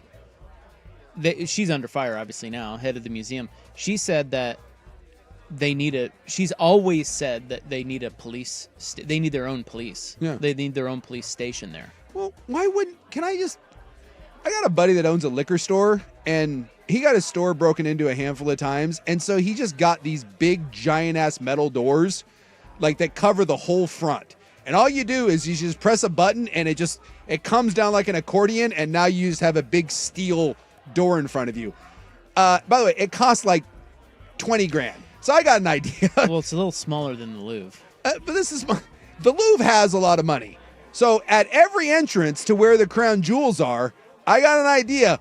One of these big ass metal doors where someone's like, dude, someone's breaking in. And you're like, cool. Button pressed, metal doors come down, or just bars, like prison bars. They come down and now you just wait. You're like, hey, cool. I'm glad you're in the room and there's no way out. And now we'll be arresting you. Like it blows my mind they said that their security was lacking. No kidding. I mean, how many do they have on site? My God. I'm just convinced that they thought that no one had the balls to do this. And that's the only thing that makes any sense. Well, humans suck. So, yeah, people get paid a lot of money to protect things like this. And it is shocking how little they do to do that. Yeah. Yeah. Dude, Like, wouldn't you take that seriously if you're the head of the Louvre? Pay me and a couple buddies and we'll swing some bag of doorknobs and we'll just stand around and wait for this. Like, how did these guys have guns? Because all I see in the video is just them like standing there in their. I think they did. I thought I read that they threatened the. They threatened the security that was in that particular room. It's one room. They were only in one room of the Louvre. And so those security guards weren't armed. So you're telling me that the Nordstrom's in downtown Portland has better armed security than the Louvre? So do you want to know how it all went down? Yeah. Let's do this quickly. 9:30 a.m. Thieves arrive. A truck with an extendable ladder. I don't know if you saw that at all, but it looks like a work truck. It looks like they're doing work. Yeah. Arrives at the Louvre, and the thieves raise the ladder in order to reach a second-floor balcony to enter the museum. They'd only been open for half an hour at the time of the theft. 9:34, two of the thieves, dressed as construction workers, scale the ladder and use an angle grinder to cut through a window in the Apollo Gallery just a few rooms away from where the Mona Lisa is displayed. The thieves then smashed two display cases using the angle grinder and removed 8 pieces of jewelry belonging to Napoleon. 9:37, the alarm is triggered. The museum alarm was triggered, alerting museum staff and authorities to the theft. 9:38, fewer than 4 minutes after they broke into the gallery, the thieves fled, descending the ladder and escaping on 2 motorbikes, heading southeast. In their hasty escape, the robbers dropped one of the stolen pieces of jewelry, which was adorned with over 1,000 diamonds. The crown was recovered, but was damaged. Police arrived minutes later and ultimately found 2 angle grinders, a blowtorch, gasoline, gloves, a walkie-talkie, a blanket, and the crown at the scene. Police also found a yellow vest that was apparently dropped by one of the fleeing perps. 10:34, the theft is publicly announced. 10:37, the Louvre announced it has closed. By the way, it has reopened. So, okay, they were not armed, and there were not. I thought I read there was security in the room. There was not. So what they did was they figured out how to get back to that room without many people noticing, and so it really wasn't all that elaborate. Wow. Because there's a balcony up there. That was the key. The key was they had the ladder and the balcony to get in there. That was the key. It's stunning. It is absolutely stunning to me that this was that easy to do. Something that is basically at the time viewed as priceless, that you can't replace, that is worth. Now I read a thing where they're saying that some people think that this is now more like $200 million. Either way, $100 million, $200 million, priceless, whatever. Big balls, man. Is there an easier thing to steal that's worth $100 million than what some dudes in a ladder and a blowtorch and an angle grinder? Yeah, if we had the topic of if you wanted to steal $102 million worth of anything, where on the list, like what would be the easiest? Apparently and how far down the list would you have to get before you said jewels that belong to Napoleon in the Louvre? Dude, I would have thought that is the. If you would have told me, hey, this is what we're going to do and this is how we're going to do it, I'd be like, you're the dumbest human being on the planet and there is a 0% chance. Which is why, like, these guys, hey, give them credit. These guys are dreamers. They believe. And they pulled it off. Do you think stealing a yacht would be up there? How do you? Because they're often just sitting around with nobody on them. Yeah. Problem is, like, those would be hard to disappear. Well, there's a lot of ocean out there. I think those things, GPS and whatnot, I think that would be. Well, I'll tell you what, if you had enough people, because you need a full crew, like one person can't drive that. Yeah. You need a crew. Yeah. I'll bet you those are easy to steal, but I'm guessing that once Hard to they're get away with. hard to get away with. That's the same thing like airplanes. All right, I'll go back to the drawing board. I've heard airplanes are incredibly easy to steal if you know what you're doing. Well, yeah. There's no keys or anything. Well, that Alaska kid stole one, and yeah. I mean, he just walked in and started it up. Yeah. There you go. And those, some of those jets, those are worth, that's not bad because those jets are worth, what's a 747? That's a couple $100 million. All right, we got a break. I think that might be the one. Let's talk about being backstage at concerts. 747, $400 million. Wow. There you go. That's the one. That's the easiest. That's the easiest way. Yes. It's got to be. And if you flew low enough, like avoid, But you can't get away with that. I mean, no. Where are you going? You float can you fly like below radar or like what? Turn off like a trans? Yeah, Nobody would see you. No, but how about the Indonesian thing? They turned off all the tracking on that. No one knows what happened to that. Yeah. Now, granted, they went in the water, Out but over the ocean. You can only do that for so long. well, I'm just saying, right? I guess you could do that in a yacht too, couldn't you? You turn off all the indicators or whatever. You have to have like a private airfield somewhere that you can go to. I'm saying the best bet for stealing hundreds of millions of dollars, well, apparently it's the crown jewels. But I would think that the 747 might be the way to go. All right, backstage at a concert. Shockingly uncomfortable. We'll talk about it next on The Fan. Now, here's a quick look at Portland traffic.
And Big Souk have you from here.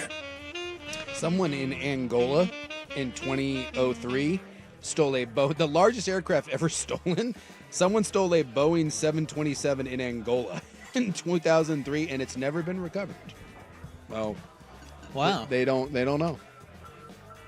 But they said in the United States, the moment you turned off the transponder, the military would be alerted, and then you got the fighter jets would come find you. So, but in Angola, yeah. So you would have to amend the topic. The topic would be, and it probably is. I mean, in the end, it's jewels. Jewels. Even jewels in the Louvre. But what are the easiest things? So what are the things worth the most? Yeah. That are the easiest to steal? Yeah. It's got to be jewelry. It's got to be jewelry. Yeah. It just. I mean, that's some of the most expensive jewelry in the world, and it took a couple of donkeys 7 minutes with no guns, to get away scot-free. Yeah, from one of the most famous places on earth. Yes. Like, so Yeah, so it can't be something that you could steal but do nothing with. You have to be able to get the value, extract the value from it. Yeah. Yeah, I don't think anything would beat jewelry. No. And it's so, which is why they did it. And it's all you need is a backpack. You can they stole hundreds of diamonds and it fits in a. Hell, they dropped the crown. They didn't even care.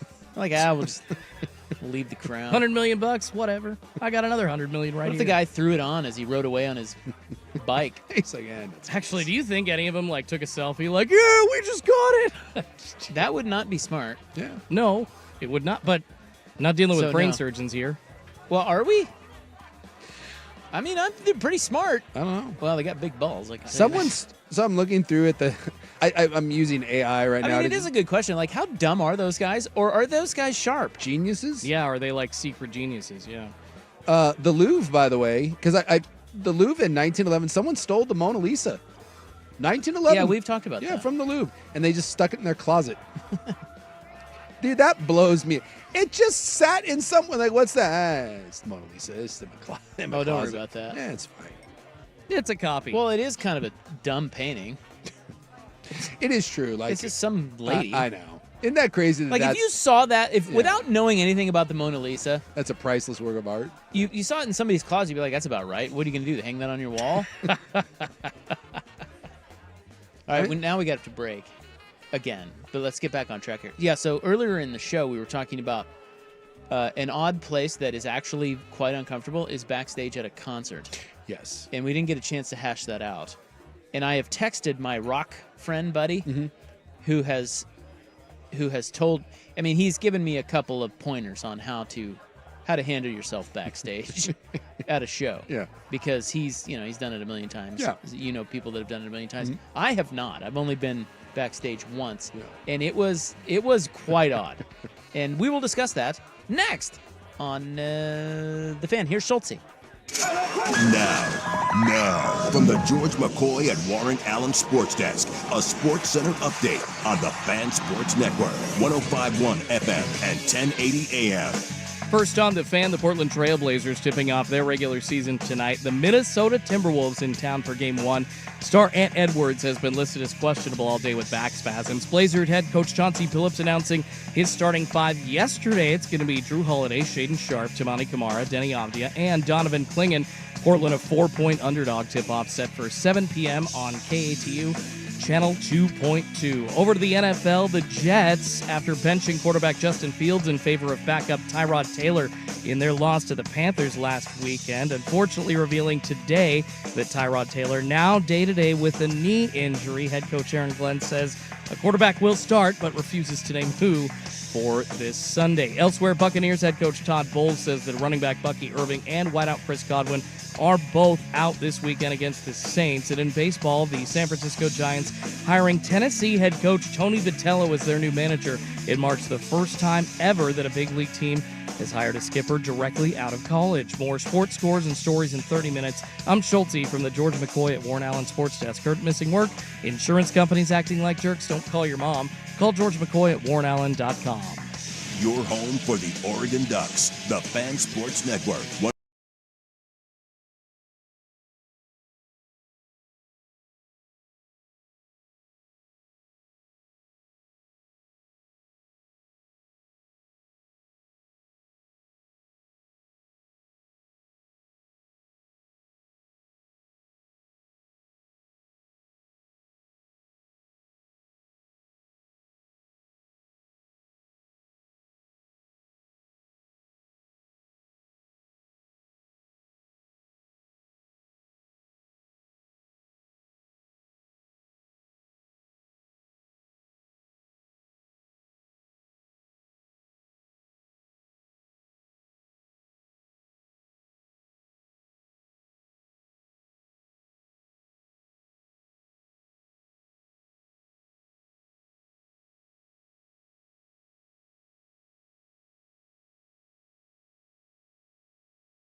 Welcome back to the club.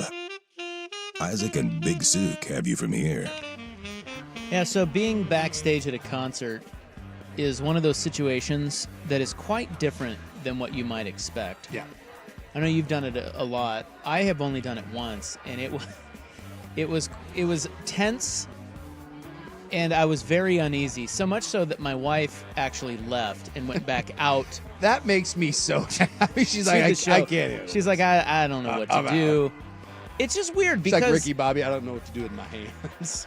So ours was the Vampire Weekend show, which was in Bend last year, and I really like them. It's a good band. They're fantastic, and I asked Mark Hamilton from 94.7 for tickets, and he was nice enough to give me tickets. And then when we got there, he didn't tell me about any of this. When we got there, it said backstage pass on it. You're like, oh. So I'm like, whoa, this is awesome. I'm going to go backstage. And I think what I ended up, and this was totally my deduction, so I don't know if this is true, but they're a New York band, and being out in Bend, there was no one back there. Okay. In other words, what I expected, exactly. I just think at a show like this, this is a in and out show for them. Sure. There's not a lot of people that they know back there. There's not a lot of requests for them, and so Mark and whoever his tour manager, they were just like, here, go backstage. So my wife and I went back there, and you can attest, you don't really know what to do. Like you don't want to. You certainly want to stay out of the way. You don't want to be Chris Farley. Remember that time that you guys sang? That was awesome. But the band's not there. Like the band's in their own quarter. At least in my experience, the band was not there. They were out doing whatever the band does. I will say this: I've been very fortunate enough to be back a bunch. The backstage does not mean you are with the band. Right. The band, the one part, even if you have an all access pass. The one thing you can't go is the band. Yeah. The band has their own little. And no one's going in. And there. no one goes in. It's their family or whoever's. God knows what's in there. You ain't going back. Bunch of hots in there. Yeah. Yeah, now, this is separate from like a bar or like a hangout area. This is private space with the band. Yeah, Okay. In Bend, they had trailers. Yes. Gotcha. And they're all in their separate. They were in separate trailers. I did walk back there to see what was going on back there because there's nothing going on. So I'm just strolling around. Yeah. And the guitarist was out on the deck of the trailer strumming his guitar. Or maybe you're smoking a heater or something. Yeah. But it's just a really odd thing because you don't really know what to do. Like, can I talk to the guitar tech? They look busy. They're setting up the stage. It's cool to observe, but you don't know the etiquette. Like, can I grab a beer? Someone is saying that this is like a threesome. You think it sounds awesome, and then you get in there and you don't know what to do with your hands. You don't want to be weird and awkward. There's a lot of very strange staring. You're very uncomfortable, and you're like, this isn't nearly as cool as I thought. So I saw the set list lying there, and I'm like, oh, sweet, there's what they're going to play. Can I take a picture of that? I don't know. Am I going to get kicked out? Apparently, the guy who was their tour manager, because there weren't that many people back there, I kind of figured out who he was. He was very important. Never said a word to me. Like... It almost seemed perturbed that I was there. So is that normal? Like, is he looking at me like, oh, there's that idiot Mark let in? Or whatever. I mean, I don't know. I don't understand. Can I ear flick the lead singer? No. Can I videotape? I videoed some things. Yeah. Once the band came back there, I videoed a little bit of that. Is that okay? Can I lightly sway my hips as the band plays? Yeah. Or am I to just hold my... I mean, I don't know. I don't know what to do. It is one of the more unnerving experiences. Because the last thing you want to do... our old promotions gal listens to us, and she said the number one rule of being backstage, don't be weird. Yeah, yes, exactly. But it's impossible to not be weird. I think your first time it is impossible. Especially if you're a fan. Yeah. You cannot, which is the only reason you're there. You can't. Now, I will tell you, it's way easier to be backstage if you're not a fan. Because I've gotten to meet several people that just work on crews, and they have worked, and then they go on and work for others. Like a gal that I met who worked for Metallica, then went on and worked for like Bruno Mars and Jonas Brothers. And so if I go and visit her, we've had Misty on the program before, and she was telling us tales of working with like Guns N' Roses. So if I go to Bruno Mars and I see her backstage, it's way more comfortable because I don't care about Bruno Mars. Bruno Mars, right? But when I'm backstage and it's someone that I care about, yes, because when Bruno Mars walks by or the band, you're like, oh, that's Bruno Mars. But when Anthony Kiedis walks by, I'm like, oh God, it's Anthony Kiedis. Then all of a sudden, you're being weird. Yeah, it's true. So it's way better being backstage. I'm telling you, you want the most relaxing. Be backstage of the Jonas Brothers. I could have given 2 S's. Wait, is that one of the Jonas Brothers right there? Yeah. I was think like, well, so. I don't know. Jonas Brothers. You're like, yeah, whatever. So Greg Glover was listening. He's from 94.7 and 92.3, by the way. He Shout out does. Greg Glover. He's a rock guy and And he's probably been back there a bunch. a billion times. He's been backstage, and he said he was listening. He says it's like getting into the end zone. Act like you've been there before. No Billy White Shoes Johnson dancing around. He said like that kid that snuck into the college locker room after the game. He just acted like he belonged and blended in. But grab a beer from the tub, twist the cap off with confidence, and plop down on the sofa and say what's up. Yeah. So that's it. But it's so hard. I wish I would have known that before. If you're a fan, though, it's so hard. Yeah, it is. So anyway, especially like if you ever get the opportunity. Yeah. This is a public service. Do it, but be prepared that it's going to be. It's cool. Yeah. But it's also very. Yeah. It's not what you would think. No.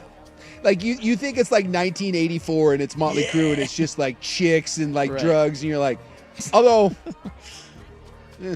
Go backstage with Pantera sometime, and it's a little like that. Backstage with Pantera, they like to have a good time. Well, yeah, I'm sure there's some bands. Yeah, and I'm sure there's some nights. Yeah, Yeah, it's just I don't know. Yeah. I've gotten better at it over the years, but yeah, it's. I don't think I want to go. I mean, I kind of don't want to do it anymore. You're one and yeah, it is true. But the more, if you were to do it a handful of times, then you'd be way better. Well, would I know I'd be way better, but would I want to? It's like I've done that. It's cool if you get to know some of the people, you can have some cool experiences. There's somebody who said, I'm sure if you're a hot chick, it's a lot cooler. Oh yeah, they'll bring you right to the damn trailer. Oh, believe me. Dude, we saw that. Yeah. Remember when Brett Michaels? So our Brett Michaels story, he was really nice. We had him on the air, and we were talking to him, and I don't know why, but he invited us backstage after the show. Yeah. And we went to his trailer. Yeah. Or was that before the show? No, it was that was after. Yeah, it we was were on after his the bus. show.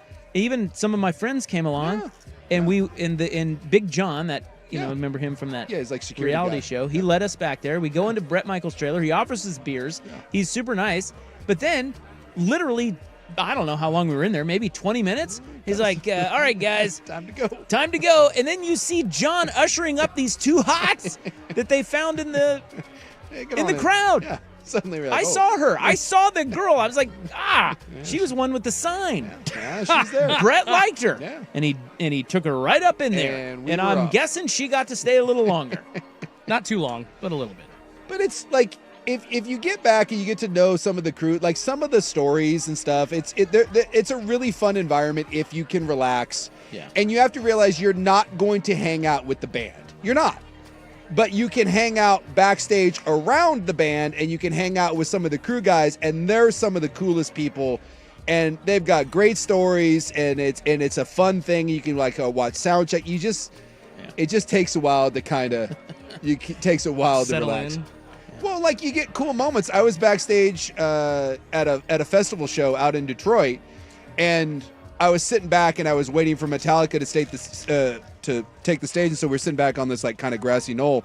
And next thing I know, someone was like, there was a bunch of people sitting down, and someone went and handed me a joint, and I was like, oh, we're just passing that around. And then I reached over to grab it, and it was Flea from like the Red Hot Chili Peppers. And then the same thing, you have to like tell yourself, calm down, like.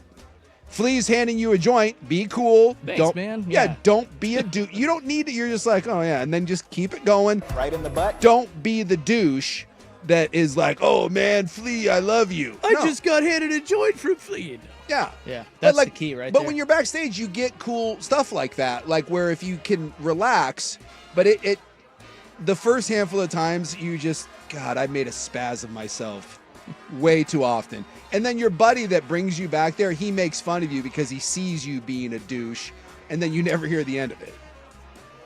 Yeah, but it's true, because to all those other people, it's a freaking Tuesday. In a work week. Yeah. And so they're chill. The worst one I had was little show in San Francisco, like 3,000 seats, 4,000 of Metallica was playing it for like an anniversary sort of thing. And I'm sitting on the stage hours before the show. No one's around. And I'm just sitting on the end of the stage. And they're setting up behind me and stuff. And my buddy's off doing whatever. And James Hetfield comes walking down. Just walking. It's just he's walking right towards me. And inadvertently, then you realize you're staring at him.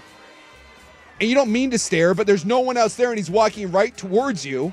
And he sees me awkwardly staring, and he's nice enough to come up, and this is what I managed. Hey. And then he just looked at me and walked the other way, and my buddy just looks at me and goes, "Smooth, man. Real smooth." I was like, God bless America. What do you say? I mean, I don't know. Well, you can't. That was the best but after all that, we made eye contact for 30 seconds. He literally walked up to me, and the best I could come up with is, "Hey." No follow-up, no nothing. Hey. I think that's better than a lot of things you could have said or done. I'll just never forget. Smooth, man. It's great. Way to make a great impression. That's awesome. Thank you. Forglapron? Nailed it. All right, we got to go. We'll wrap it up next on The Fan. Remember when they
Welcome back to the club. Isaac and Big Sook have you from here. Had a friend text me. He was one of the original guys that worked with Blues Traveler back in the day when they were coming up in New York. And again, I've been fortunate enough to get to hang out with those guys a bunch now and get to know him. But he goes, we should bring Rop backstage and have Popper pull a gun on him. And that will happen. If you go backstage with Blues Traveler, John Popper, their lead singer, he will have he will have guns. And it is kind of a weird, and he'll do it as a ha-ha sort of moment. But yeah, that is one of those. The first time you're back there and he's like, hey, you want to check this out? Next thing you know, you're just like, there's just weaponry backstage. The guy's always armed. You know, I hate to say this, I really do. But if you asked me to go backstage for Blues Traveler, I think I would turn you down. See, they're a great group to go back and hang out backstage with. All right. Those guys are freaking awesome. But I'll take yeah, your word for it. it is definitely. My buddy goes, it is definitely a learned skill. Yeah, that was his first thing. I just imagine like Rot back there hanging out, and then like, hey, next thing you know, Popper's pointing a gun at you. Damn, I've never been backstage. Now hearing this, not sure I wanna. Shoot, dang. Oh no, you do. It's one of those things you just got to do it a few times. Yeah. All right. To get what's up. Yep. You just got to learn to. Everybody that's been back there has made an ass of themselves a handful of times, and then you eventually you stop making an ass of yourself. All right. Well, I hear the music. Yep. That's Dire Straits. You got to get over to the Moda Center. Yeah, I'm late for my pregame You interview. better go now. I forgot they were playing. I got a big Timbers game tonight. Come on, it's playoffs. I don't know if. Can I watch the Blazer game at home? I still don't know. Do you not? Okay. Anybody that's confused about this, go out and buy a damn antenna. Okay, you can buy the. You can. What if I don't watch the game? You're not going to buy an What if I don't care enough? No, I'm not. No, you're not. Now my father-in-law did have one. Oh, you go downstairs. I don't know if we kept it. If it's down there, I will. Maybe. I don't know if I care enough. Dude, Do you have Comcast? The odds of No, you. I have YouTube TV. The odds of you watching this game tonight, I put it at 11%. That's pretty high. I will give you my DirecTV streaming password. Okay? Oh, okay. If you really want to, you can watch. It just got bumped up to 12%. All right, everybody, have a great night. We're back tomorrow, 3-7 Fan. Good night. Friendships of Spain.